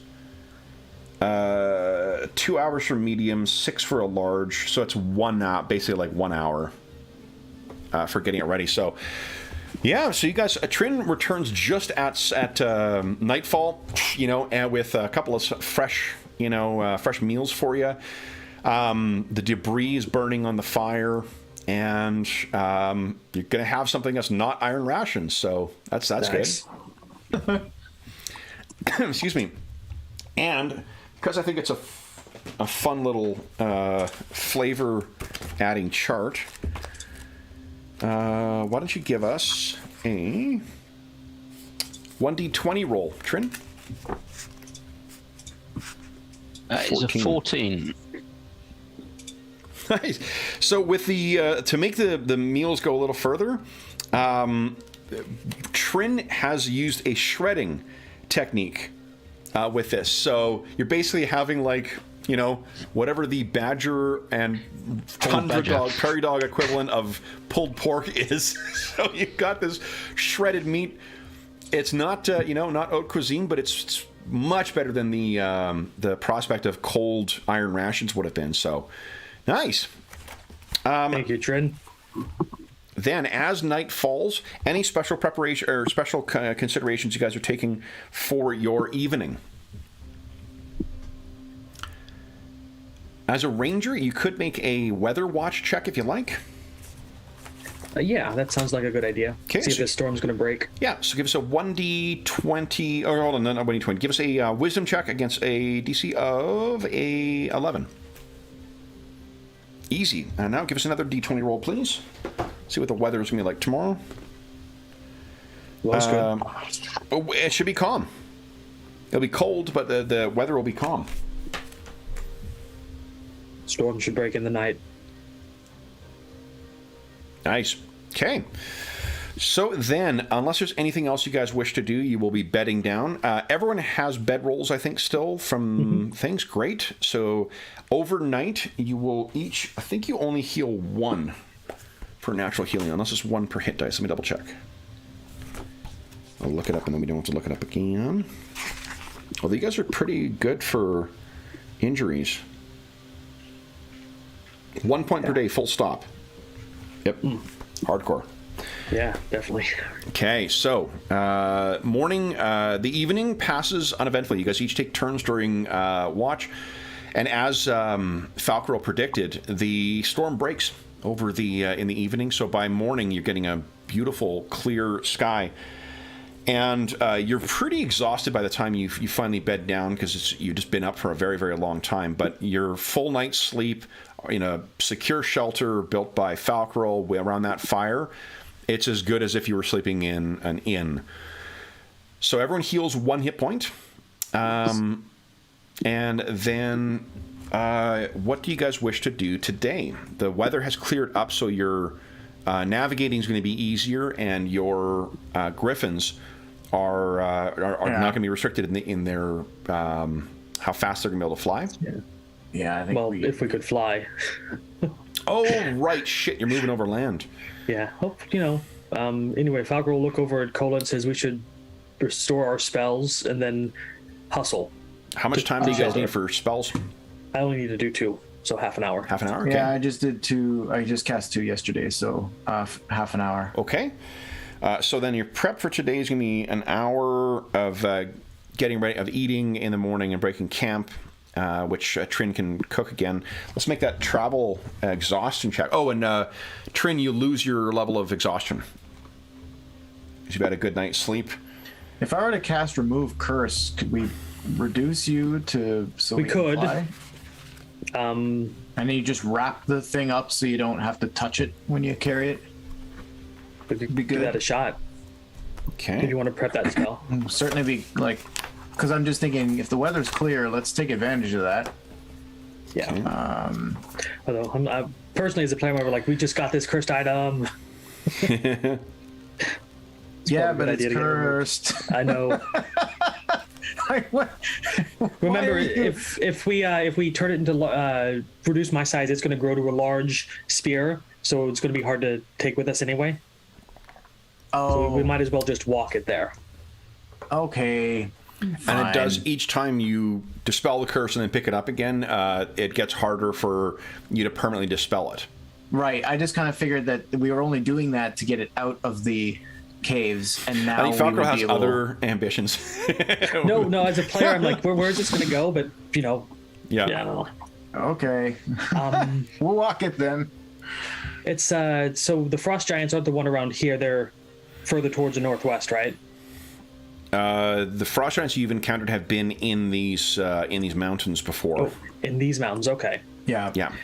Could we possibly carry it if it's wrapped up on one of our griffins? Is it too big to carry? Could they hold it in their claws? They wouldn't be able to hold it in their claws because would you want to inflict a potential No, curse? I mean like if it's wrapped up or whatnot.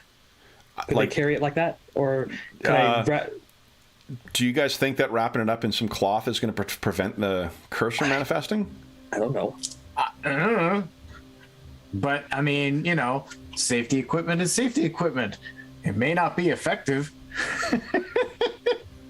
Well, maybe if we get to the Sky Tower shelter, one of the shamans or whatnot over there could get a better idea of what it is and what we could do to contain it. So Let's just head walk on the there. ground. Yeah. It's a clear day. We might be able to make good time. And like I'd rather not risk. We know like it's the evil I guess. We know how you're dealing with being affected by this thing. We know that if in a pinch we could remove it. Let's just do that. Okay. Let me.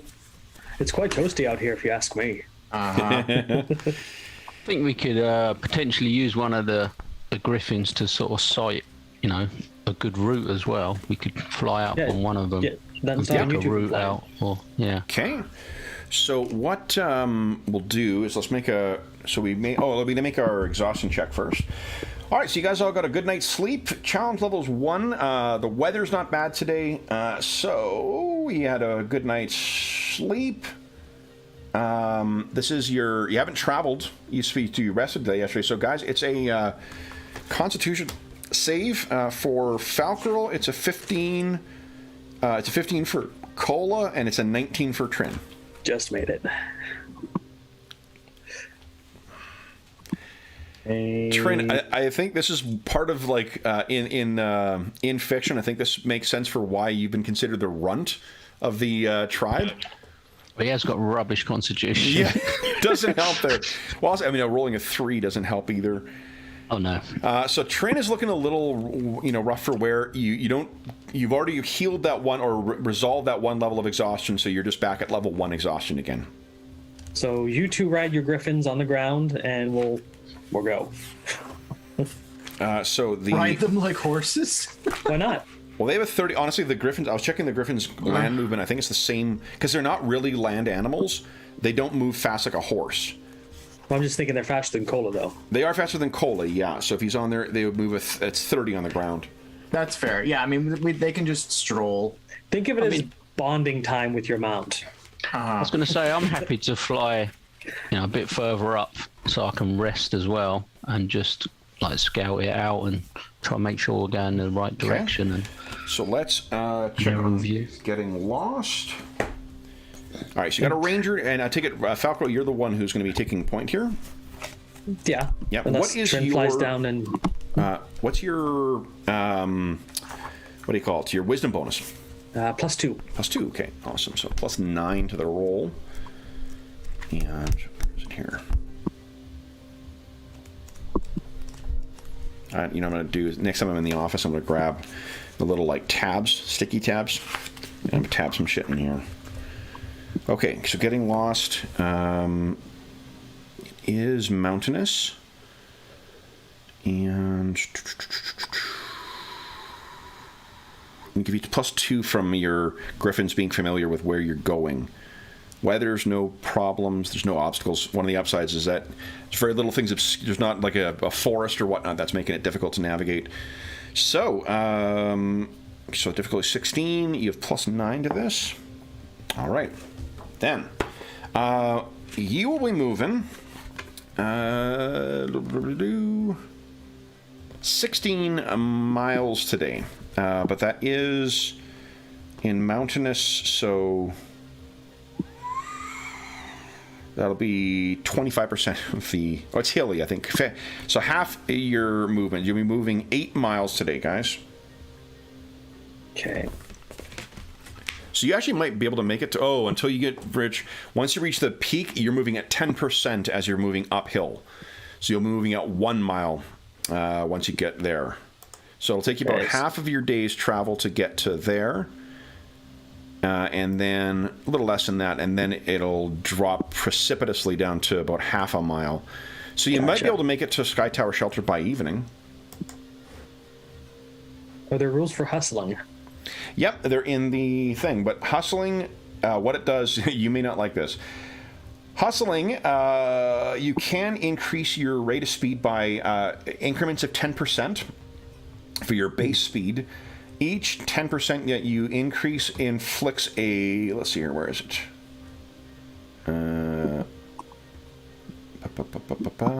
Stripping carcass. Cooking. Where is it? Here we go. You can increase it by increments of 10% at the cost of losing temporary hit point or temporary physical attributes. 1 point per 10%, and then it recovers depending on how fast you push yourself.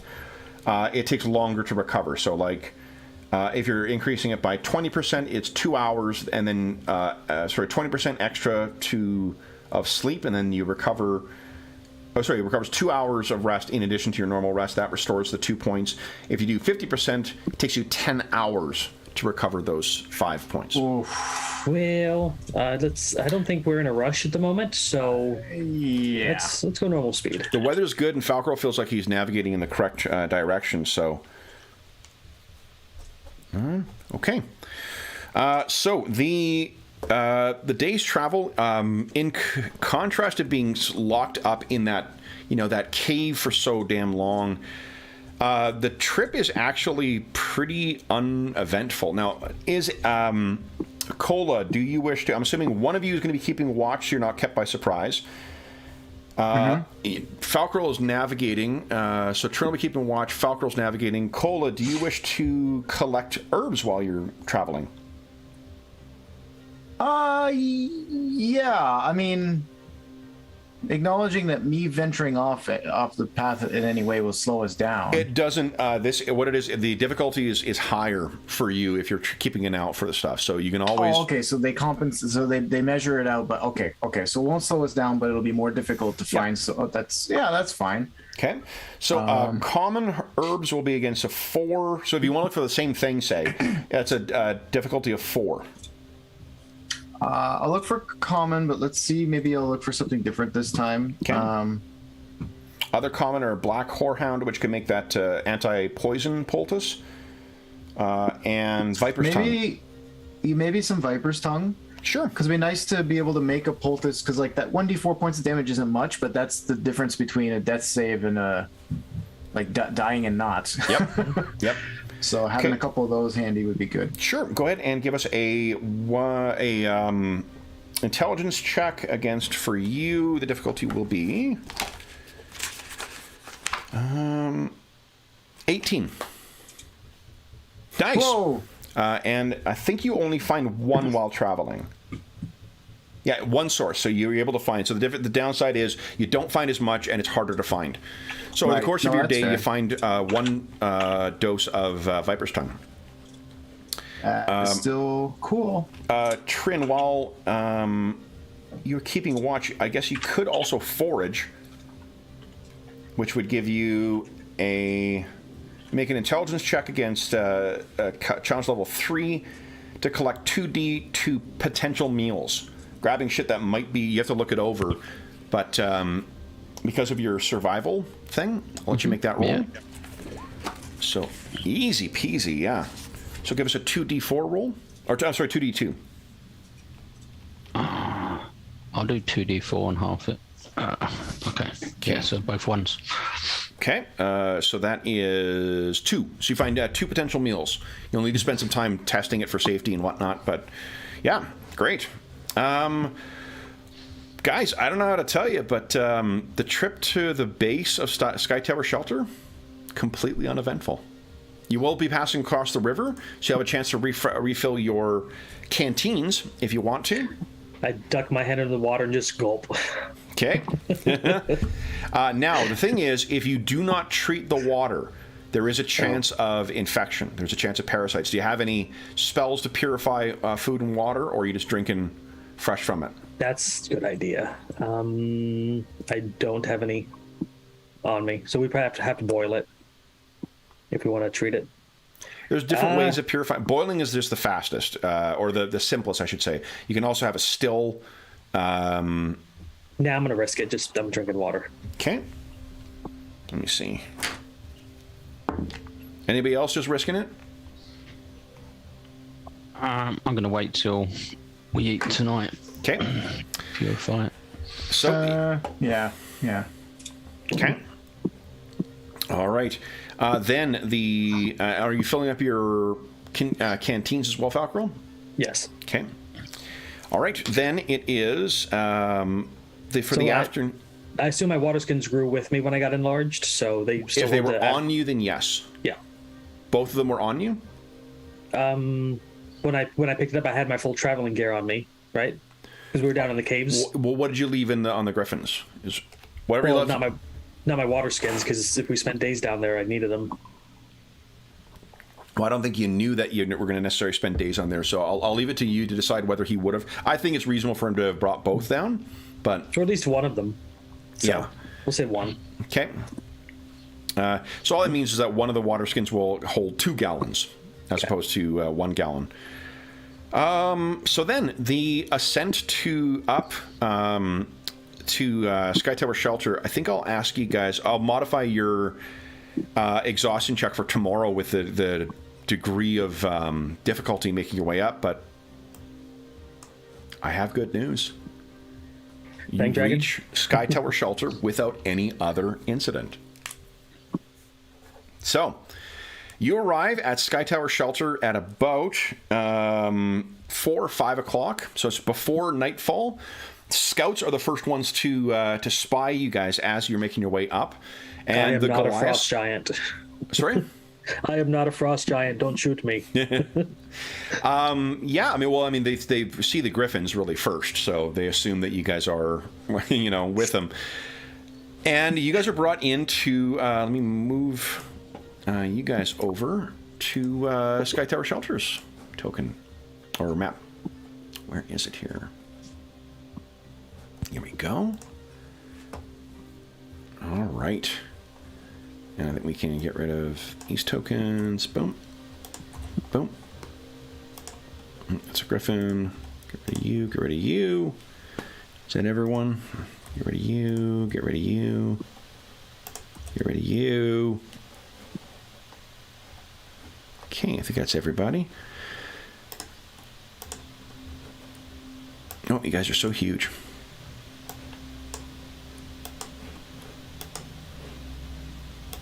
Okay, I'm just checking I think I actually set up all your tokens correctly too, with a vision and whatnot, which is a nice change. Yeah, I did. Look at that. Pretty good. All right, so you guys arrive at Sky Tower Shelter. All of your griffins are put into the griffin roost. Who am I missing here? Oh, there he is. And let me bring you over to the map, guys. Oops, he's too small. Here we go. And la. So you are greeted by, let me make sure I look up his name again. Arn Rockfist, I think, is the name of the chieftain here. And they, the first thing that they're that they're interested in hearing about is whether you've dealt with the threat from the Caves of Hunger. Is it gone? Has it been defeated? The vampire threat has been slain. So they intend on having a heck of a celebration tonight for that. But there is more in those caves than we knew. So you were brought into the sort of let me bring you over to the common room once again. And the people here, that's Wormdoom Crag. Arn Rockfist is the chieftain, and it is... What's her name? Kaniaka Stormcrow, the blind seer or shaman for the tribe. So you're brought into that big, that big common area. Trin, I guess you again feel kind of these are people who would have been hunting or attacking your people otherwise, but they strangely seem to be welcoming of not only your companions but also yourself even. And what is the story that you share with them, guys?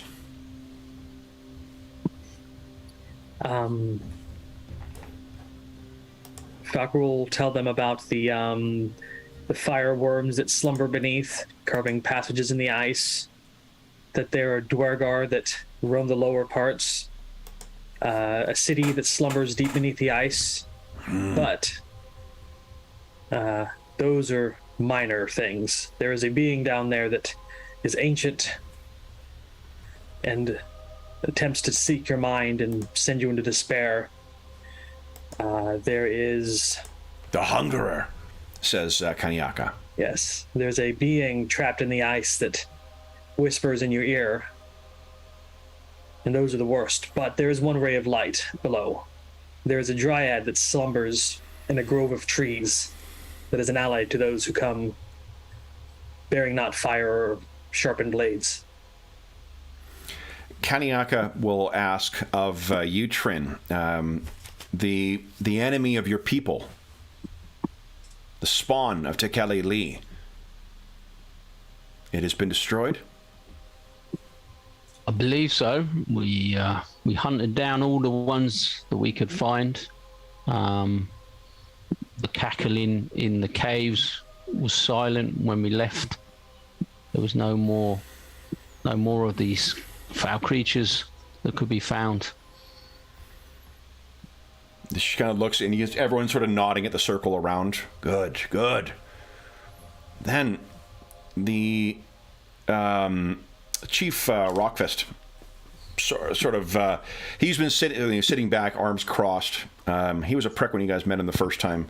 Still has not shaken that altogether. And he says, what are your plans now, then? This transformation that you have undergone. This weapon, and sort of a muttering. Yes, I found this deep below near the Dwargar. Some instinct guided me to take it, and this is the effect.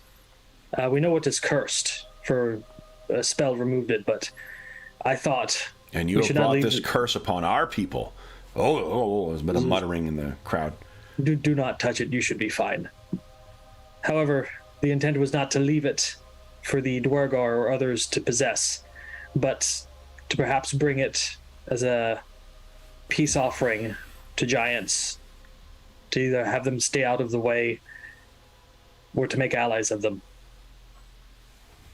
You think this, as is Kaniaka speaking, you think this to be a gift, a peace offering? I do not wish to carry it longer than I must. A great weapon, indeed. Yes. So much so that I do not wish to be rid of it. She strokes her chin. Where do you travel then? Back to the Seat of Kings? Is that where you would deliver this? We seek your advice on this matter. You know them better than we do. She looks at the at Arn Rockfist and looks back. He kind of nods, and she looks back and says, "We know of those that we deal with in our lands. Those we share many of the same lands, and we have a peace with them." Well, so this is Arn or Chieftain Rockfist. He says, "Peace would be much. We have an agreement to not war." Peace would be a good thing then, rather than just... We know little of them, though. We know little of what they intend. We know little of what their goals are, what their legends are. You do remember, didn't you, where you guys learned about the Seat of Kings, I thought was from the Dwarven records. Mm-hmm. Is that right? Your ally in the Dwarven Valley? Yeah. Yeah. Adric. Adric, yeah. The priest of Dumathoin. She says, we know of them as our neighbors, but we know very little of their. We do not interact or trade with them. We keep to ourselves, they to them. It's only with the coming of you and the looming threat of Alril that has prompted us to ally with your friends in the Dwarven Valley.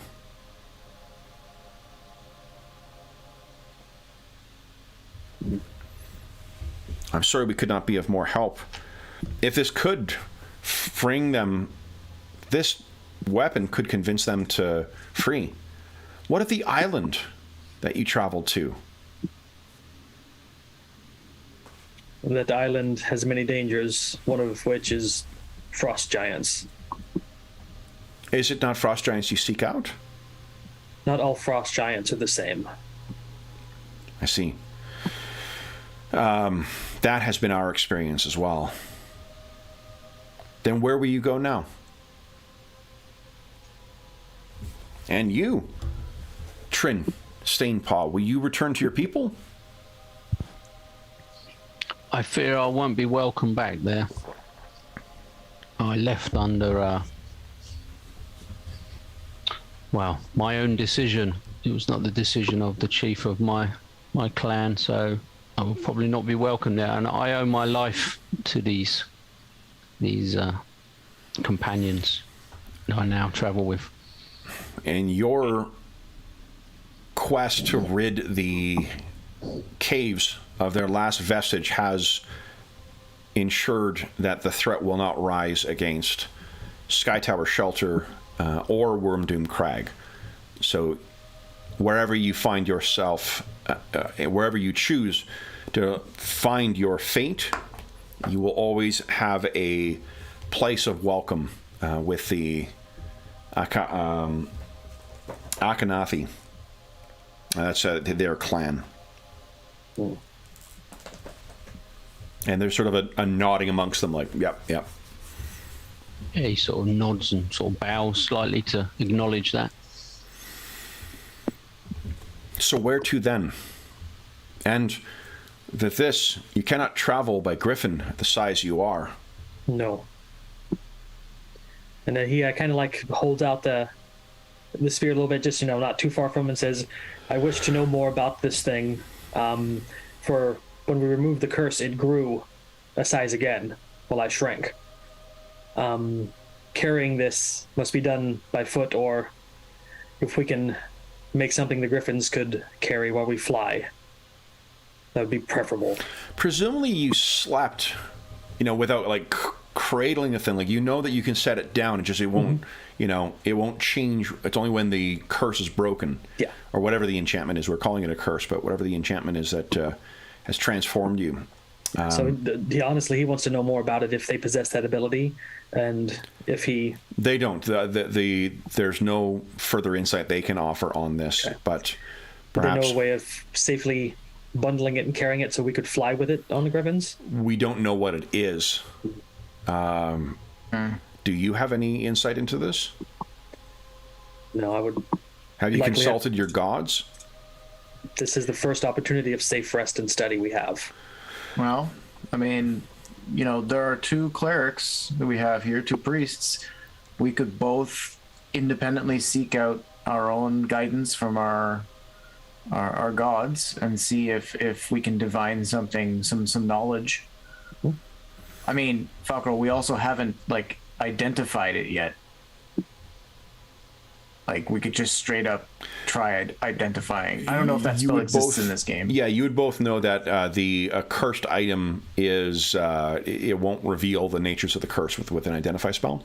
Right. No, not to identify the curse, just to identify like we don't even know what this thing is, curse or not. Yeah. We could at least glean, hopefully, maybe, I don't know. And that's also assuming, Kevin, that if the spell does exist, you're also continuing to allow clerics access to identification. I think like they you were actually. Previously. Let's see here. Let me double check. I think they might actually get access to it already. Oh no, I stand corrected. So, wizards get identify at level as a level 1 spell. I'll let you use it as a level 1 spell as well. I think the clerics might have some divination magic where they can ask the deity things. But I'm Yeah, there is that. It's I think it's augury. Yeah, second level 1, but I'm looking for higher level ones. Oh, it learns whether in action. Yeah, Augury. 4th level is commune. Answer a deity a yes or no question. 1 yes or no question per level. Yeah, I think augury. That's level 5. Sorry, not 4. Is that won't help us here because that's mostly just a like seeking divine knowledge on whether or not the intended course of action is good or not. That's, I think. Like, is it like dangerous or divination? Yeah, it says if it succeeds, the caster gets 1 of 4 results. 1 wheel if the action will probably bring good results. Woe for bad results. Wheel and woe for both, or nothing. So it's really not. That's not going to give us any sort of like concrete knowledge about this spear. The best we could do is ask, you know, should we avoid using the spear? And then we can maybe hope for an answer about like that would be a good idea, or no, you should totally do it. It's just 1 question each. It would be 1 question. Okay. I think commune makes more sense. That's a 5th level spell though, so. Yeah, we can't. Well, wait, I can. Can you do 5th level? It's just like level 9. No, I've only got level 4. You did get the impression that the what's his name, the Thane, his wife was a fairly powerful priest of Baranar. Baranar. This is true. She gave me the ring. Yeah, and the Dumathoin. Dumathoin is a god or of secrets and whatnot. Yeah, Adric might know some things in the records about something like this being buried. And we had thought about maybe we could use augury to see if binding the spear in something would render it safe to handle. That might get a good wheel or woe response. Yeah, I mean, it wouldn't be definitive, but at least like it might let us know if we're crazy to even think it's possible. Other than taking like 3 weeks to get back. And then again, like identify. We could try to identify it again, not to figure out the properties of the curse, but even just to get a sense of what this thing is supposed to do without independent of the curse. Like for instance, if it's a specific relic that the giants might, that we can then learn about, maybe if we can know the name of it or something. If this weapon has a name, for example, you know, that's good to know. Yeah, that would actually be good. And then we already have some idea of what the curse is doing. Maybe this curse, you call it, wouldn't affect the griffin if it picked it up. I don't know if I want to risk. I don't know that I want to risk that. The griffins don't have a choice in that. If we were to trick a griffin into doing that, Well, not trick it, but If you remove the literally curse and asking drop the weapon. Yeah. Sure, but we're literally asking a non-sentient creature to pick up a thing, and then like without it having the ability to know what might happen. And then I guess, speaking of experience, happens. all you need to do is ask your griffin, "Where's your ball? Where's your ball?" Yeah. Yeah. I would be offended for the griffins. Yeah, we have I think the ranger, like Felcro, would just be against that just in general, given his. Don't but, you? like, not Cola's in the even like, it's taken a long time for Cola to kind of warm up to Stormring. It wasn't that long ago that he was still calling the thing bastard. Yeah. Don't you? You magic user creatures, can't you remove this once again if something happened? I could remove the curse, but I don't know if I could remove the mistrust that Stormring would then place in me. Yeah, and the Falcro says that the more it's used and misused, I can feel the hold growing on me. So how much? knows I guess what it'll do to one an question animal. is, how much time would you guys like to spend in Sky Tower Shelter? You're welcome here for as long as you want, and they'll be feeding you normal meals and stuff like that. I'm gonna at least, because I got those herbs, I'd like to take at least like a day or two, because I'd like to create those poultices and such. We could probably take the time to repair like the tents and such, tend to our I'd like to head out and try to find some food while we're like just in the immediate vicinity, and like go out for a couple hours a day and come back to try to, because we have no food. So you need to bring for with us. preparing the herbal poultices, I believe, is an 8-hour task. So that's chewing up the time that you would be normally spending. You couldn't look for herbs otherwise. But No, Trin so I and the guess, others like- could work with the Goliath and like restock your supplies. Right. I'm gonna need. I'll have to identify to see how long I need for that, because it was. I think if you're going to be substantial. doing all of that, I can do the identify stuff. Because it's Okay. a casting time of 10 minutes. It's different from AD&D second. The reason but after casting a spell, you become exhausted. So the reason I ask for you, Falcro, is your leather working. I think that if you've got access to some leather here, you might be able to make something like a sheather or something for the.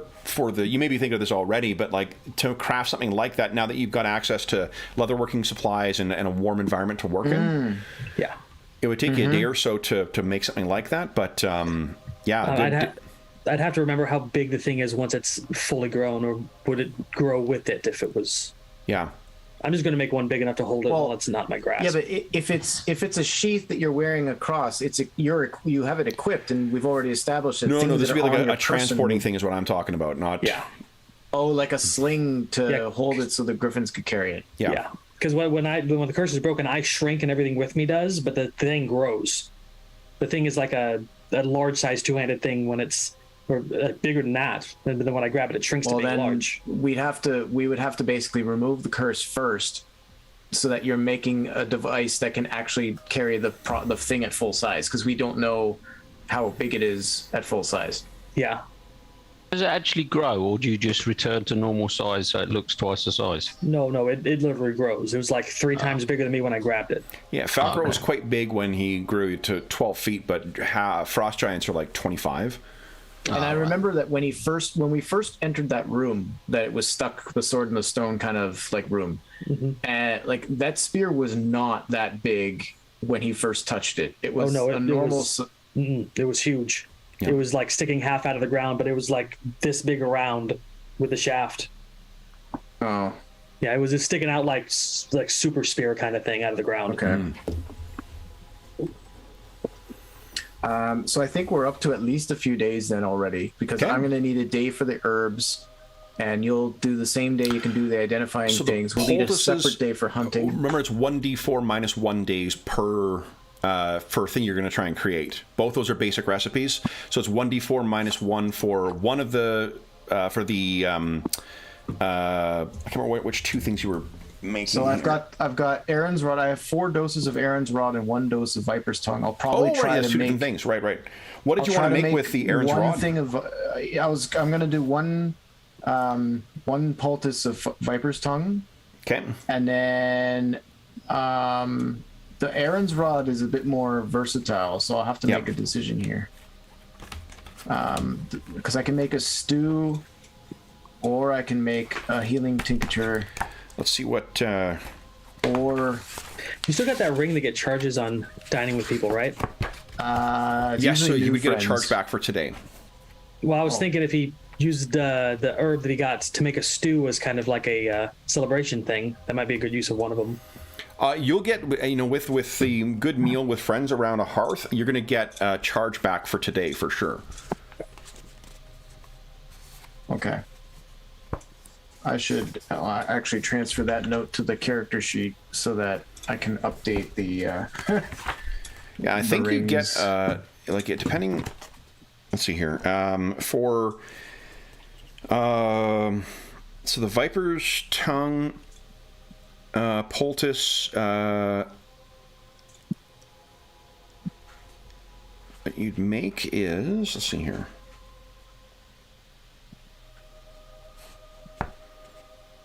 Crafting. Why don't we start with this? Why don't you give us a 1d4 roll? 1d4 minus 1 roll. Let's see how many days of work it'll take you to make that.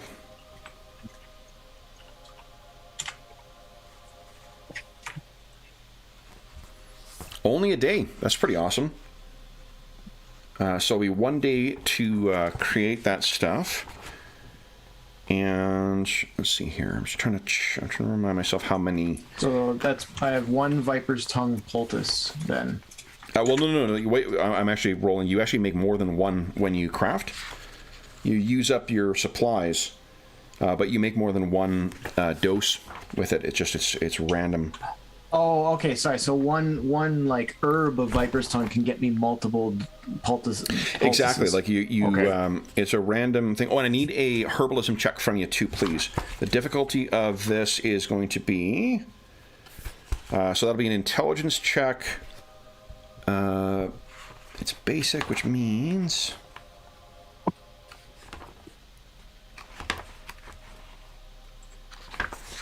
it is. One sec here. Here we go. Sorry, it took me forever to find this thing. Basic, it'll be challenge level 2. So for you, that is an intelligence check against a 16, please. 5 luck to be able to get that to a success. I have 5 luck. Beautiful. So I will use those. Yep, and then what you do is, let's see here.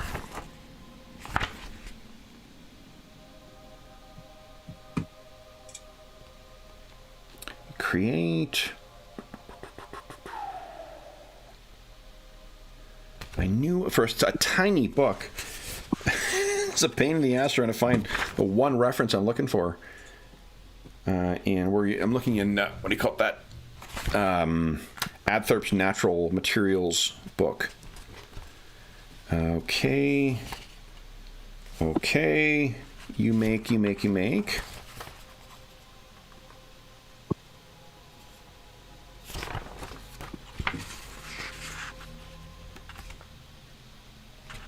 Okay.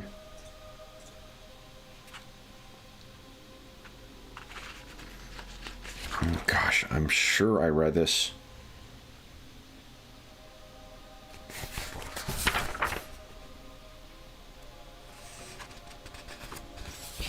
Let's see, come on.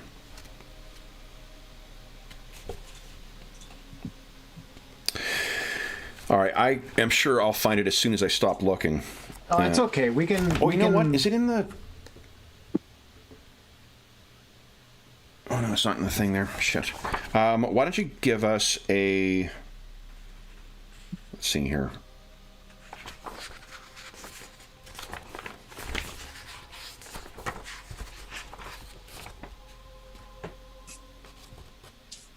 Give us a 1d6 roll. That'll be how many you get out of it. And I'm sure I'll find it afterwards. 5 doses. Pretty awesome.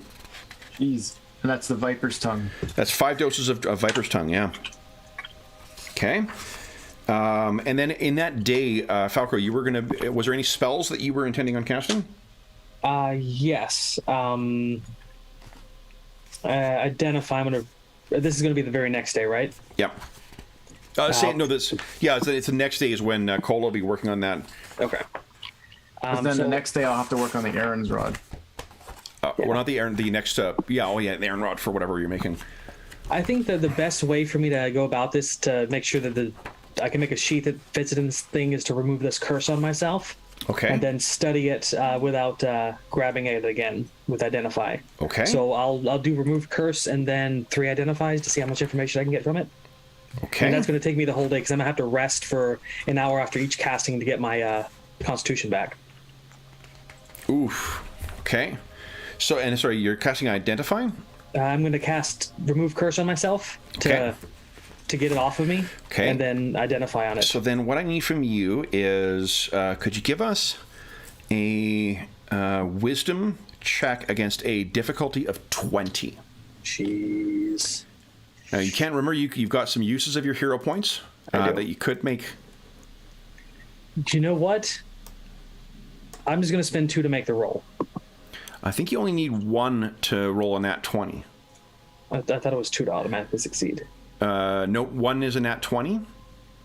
1 hero point treats your, I say attack roll on the thing, but it's okay, yeah, we'll spend 1 then. yeah, it's 2 to survive. Okay. Okay.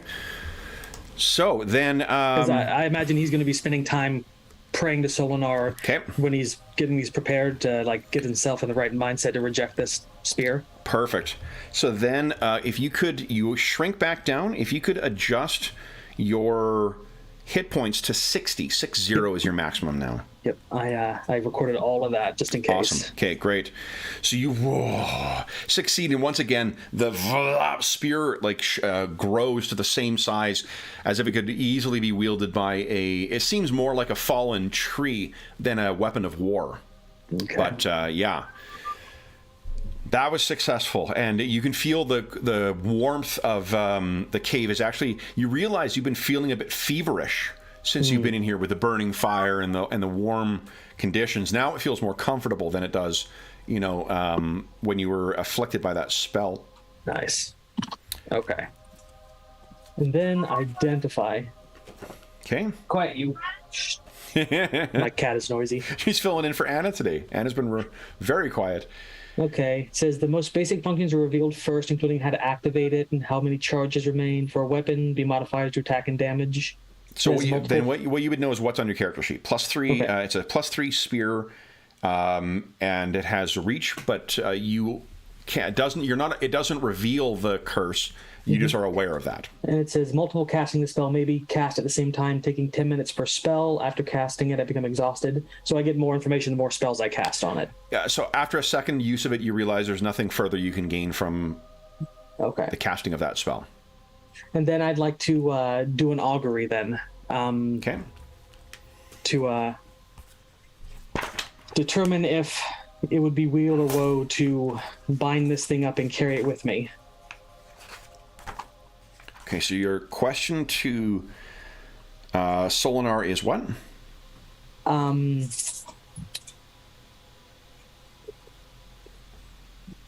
Would carrying this spear within a sheath for it be good or bad?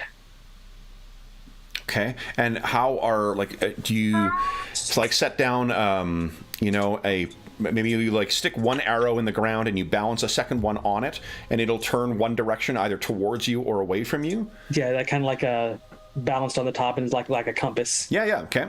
And it'll be 4 directions. One's good, one's bad, one's, ask later, one's... Yeah. So tell me once again, what's your question? Actually, well, your prayer is what I mean, I guess. Okay. Let me double check the spell real quick. Fucking lawyer as a DM. Yeah, it says you get to decide, so we're big, no chance of success. Well, that's why I want to hear what your question is. I want to make sure I'm responding to specifically what you're asking. Okay, so yeah, if I'm specific enough, it might just be successful.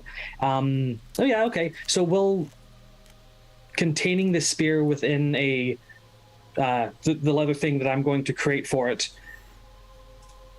transfer its power to the wearer as if I had wielded it. Okay, so you see the arrow on top. I made the roll for you as well. The arrow sort of wavers a little bit, and it points sort of in one direction, and then it points directly away from you, which now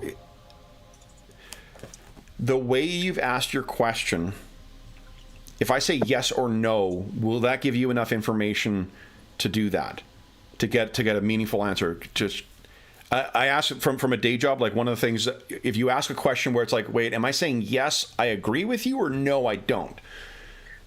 If I assume if he says yes, it would be safe to carry it and not be affected by the whatever happened to me when I... Okay, so your question is, can I safely transport this if I secure it in leather? That seems a little vague.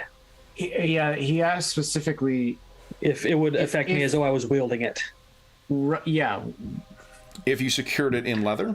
Yeah, like if I secured it in leather and carried it in this case, would it affect me as though I had wielded it, like grabbed it and lifted it up? Because I haven't tried to wrap it before, so I don't know. Yes. Okay, so the arrow points away from you, which you would take as wheel. Okay, so that's an affirmative. That should be safe. Okay. I mean, someone else could try and pick it up when we come to test it? Yeah, I would. I would suggest doing that because the third time might be harder to break. Yeah. Because So there might be a point whoever where a picks natural up- 20 won't save me. So, Whoever picks up this sheath or whatever it is. hey, Cola, you interested? I mean, Actually, I vote for Trin because he hasn't been cursed yet. Trin's happy to Cola- pick it up once you've secured it in this sheath. yeah, there is no way you're getting Cola to touch this thing. And I think by now Cola will have told Trin all about his past and such that you would understand too. Like, Cola has a bad history of picking up cursed items and yeah, Matricide. trying to kill his friends. Ask Tom if we see him I was again. going to say, if Valkyrie says it'd be safe to pick up in this sheath, then he'll pick it up. Okay. That's it. Oh. So I think you'll have to the actually first- construct this sheath first. It'll take a couple of days Yeah, to do that. I think the first day would just be me doing the magic, getting myself free of its effects, trying to find out what it does, and then maybe measuring it from a good few inches away to get an idea of how much material I'll need. Sure. So, Well, give us an intelligence check, please. You can add your level to this. Difficulty of 19. ooh, on the nose. So it's going to be a very functional but not pretty thing that you'll put together. Take you about 2 days to get this together. Okay. Okay, and Trin, you're going hunting with the Goliath in that interim? Yeah, I'm going to try and find some meat that we can then preserve in some way. Then Cola, why don't you give us a 1d4 minus 1 roll for the whatever you're making with the Aaron's root? Do?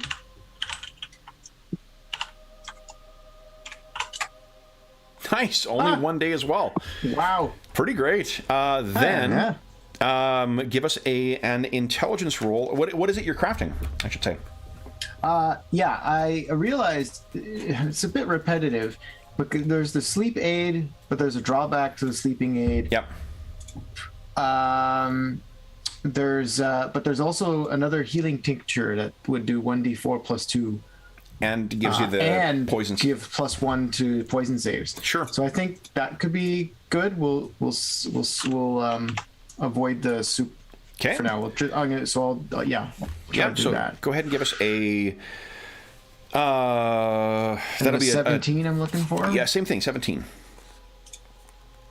I fail. So that is not great. You could spend a hero point and re-roll if you like. Yeah, why not? Okay. It's always Let's good see. to have extra.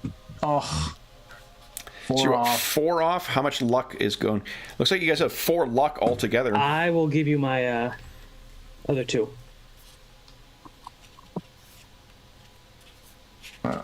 And that's I spent mine. Okay. Okay. Leaving no luck unspent. You craft it. Give us a 1d6 roll. Let's see how many of these doses you've got. 4. Not bad. Pretty Not good. bad at all. All right. Now, and that I think I uses up all. Well, I need to double check to see how many. Like there actually is a different amount of materials you need for it, but we'll figure that out for next time.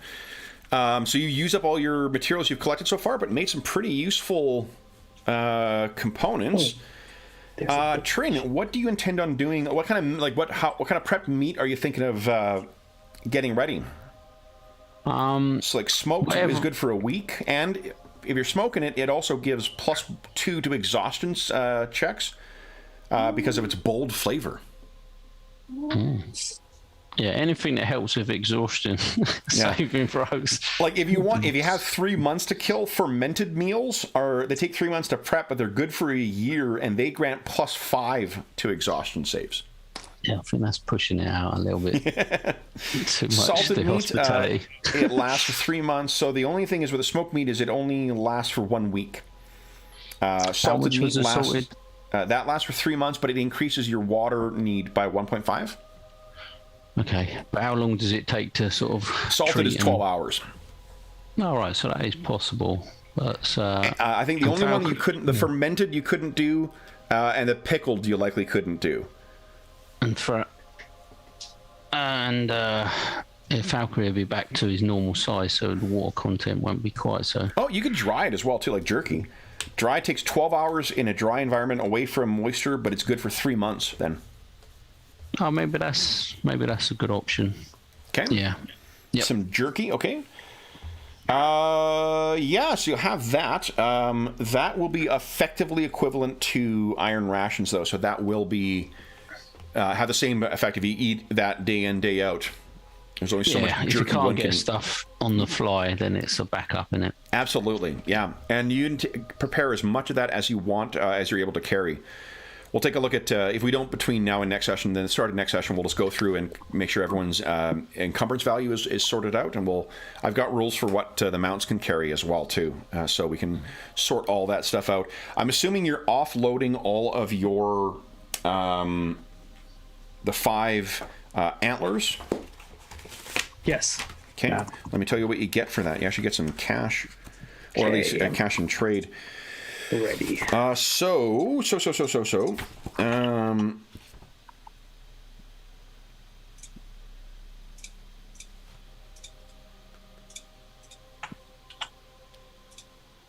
Each of those will be worth 50 gold. So you get 250 gold.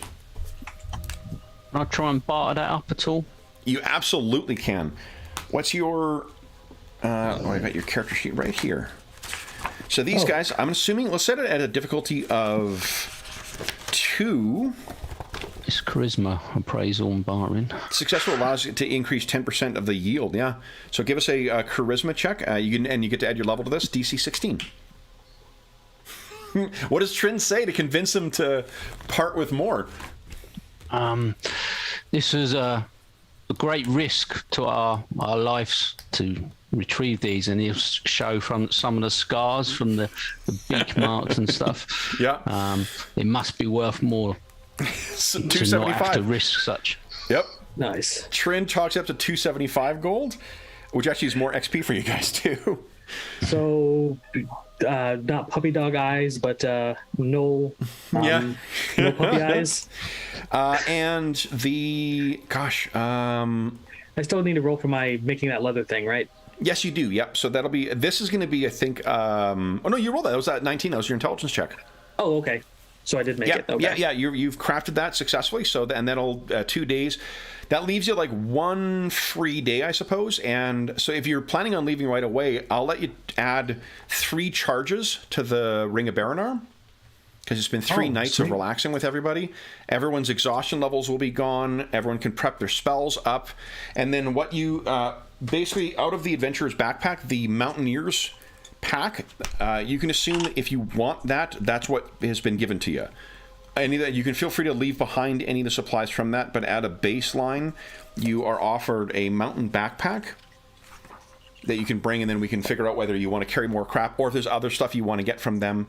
I'll let you, that 250, you can trade that in kind for like 1.5 times the value. So if you, rather than actual currency, you want to take trade and take more gear from these people, you can count that as 1.5 the amount of currency. They wouldn't have armor, would they? They'd have hide and leather and stuff like that, but they wouldn't have. And they're not going to armor. They don't armor their griffins. They think you're stupid if you do that. No. I was thinking about getting myself a set of what is it, banded, or the one I could wear that isn't too heavy for metal. rangers? They won't. Yeah, they don't make metal. I had to go to the dwarves for that. Yep, absolutely. But the dwarves most certainly could. You could talk to them about getting that. Cool. Yeah. Well then, guys, I mean, geez, I hate to say it, but we're out of time here. So this is fun. I want more. Well, I mean, after spending so long, drifting around in the what do you call it? There it is. In the Caves of Hunger. It's nice for you guys to be able to do other stuff apart from just like, all right, what thing's going to try and murder me in the next room? Let's first, though, give you guys some XP. So you guys have got, let's see here.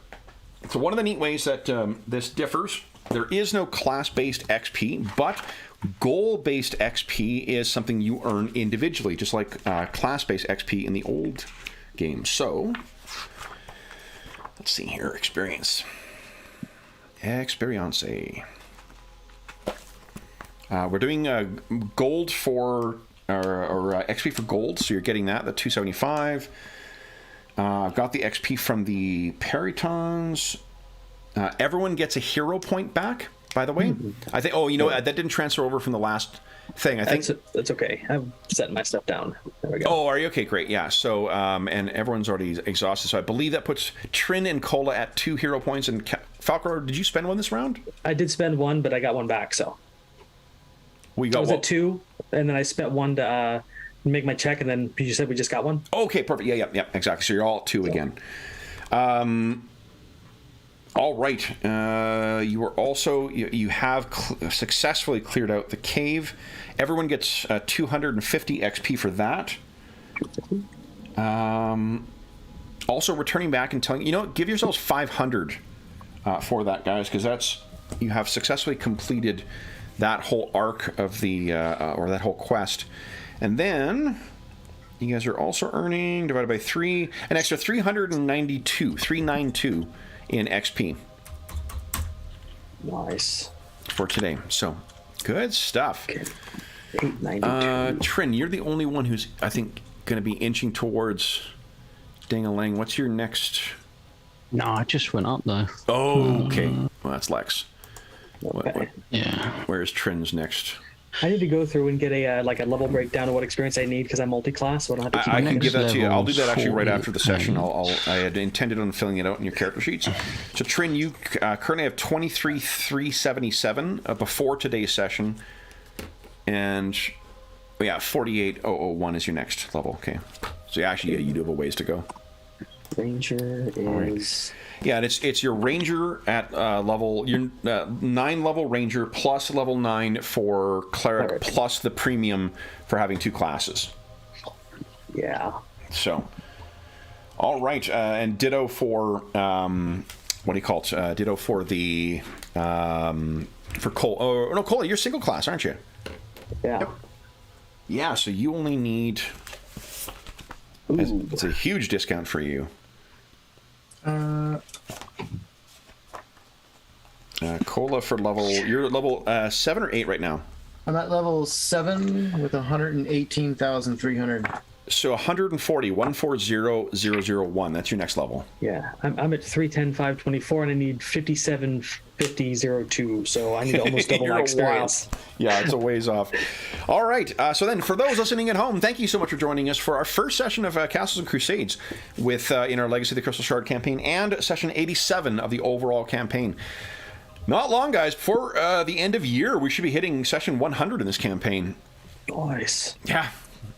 pretty crazy. Oh, yeah, they are. Then, memories here. as is always the case, if you have any comments, questions, or concerns regarding the game, the campaign, or the session, the campaign, or the game we're playing, please don't hesitate to leave a comment in the comment section down below, and I'll endeavor to reply in a timely fashion. In addition, you can find a link down below to the Dungeon Musings Discord server. We have a channel there dedicated to this campaign, this game, and every other campaign we run on the channel, as well as a bunch of other great channels that have a bunch of helpful people on them. There's Finding a Group, which I know later this afternoon there is a session of the One Ring that'll be played. But there's always, it seems like there's always people who are trying to find people to play in there. So if you are looking for people to play with, you might find some help there.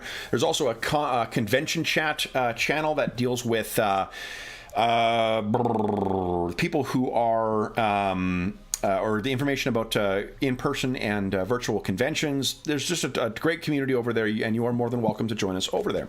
In addition, there's a link down below to the something called Heroes Save Villages. That's a charity fundraising campaign that we run on the channel. That benefits the SOS Children's Villages International Charity, a really terrific organization active in over 130 countries, benefiting over 80,000 orphan and abandoned children. And all donations that go through that link go directly to SOS Children's Villages International. None of it goes to the channel or any other middleman. It all goes to benefit the kids who benefit from their services, including ongoing relief efforts in Ukraine and the surrounding countries, at the time of recording at least. As a small way of saying thank you, for every $25 that you donate, you get one chance to win the grand prize or one of the other great prizes in our next charity raffle. The next charity raffle will be in December of 2022. And if you want to see what prizes were awarded in the last round, you can head on over to the Dungeon Musings Discord server, find the Charity Initiatives channel, and see the prizes that are listed there. In addition, our next charity session will be on Saturday, August 6th. That's coming up pretty quick, and I'm going to be posting more information about that soon. And those who have donated since June of 2022 have a pretty interesting way of. One of the ways of affecting the session is that I can't remember what the threshold is yet, but if you donate a certain amount, you can give us the name of an iconic sci-fi character, and we will base one of our player characters, one of the pre-gen characters for that session off of that. Because the session we're playing, I really should have loaded the image here, is called Stellar Revolt. It will be a Pathfinder 2nd Edition adventure. And that is the poster we've got for it. Now available in the Dungeon Musings Redbubble shop as well. I have test copies of t-shirts for that and for Sally Dumer's poster as well coming. So we'll see how the posters and the t-shirts turn out. But yeah, it's going to be a lot of fun. We have some great players lined up for it, including our resident Darren here. Yeah, it should be a lot of fun. If you like Spelljammer, if you like Space 1889, if you like Buck Rogers, Flash Gordon, it's going to have a lot of that vibe to it. Star Wars to a degree.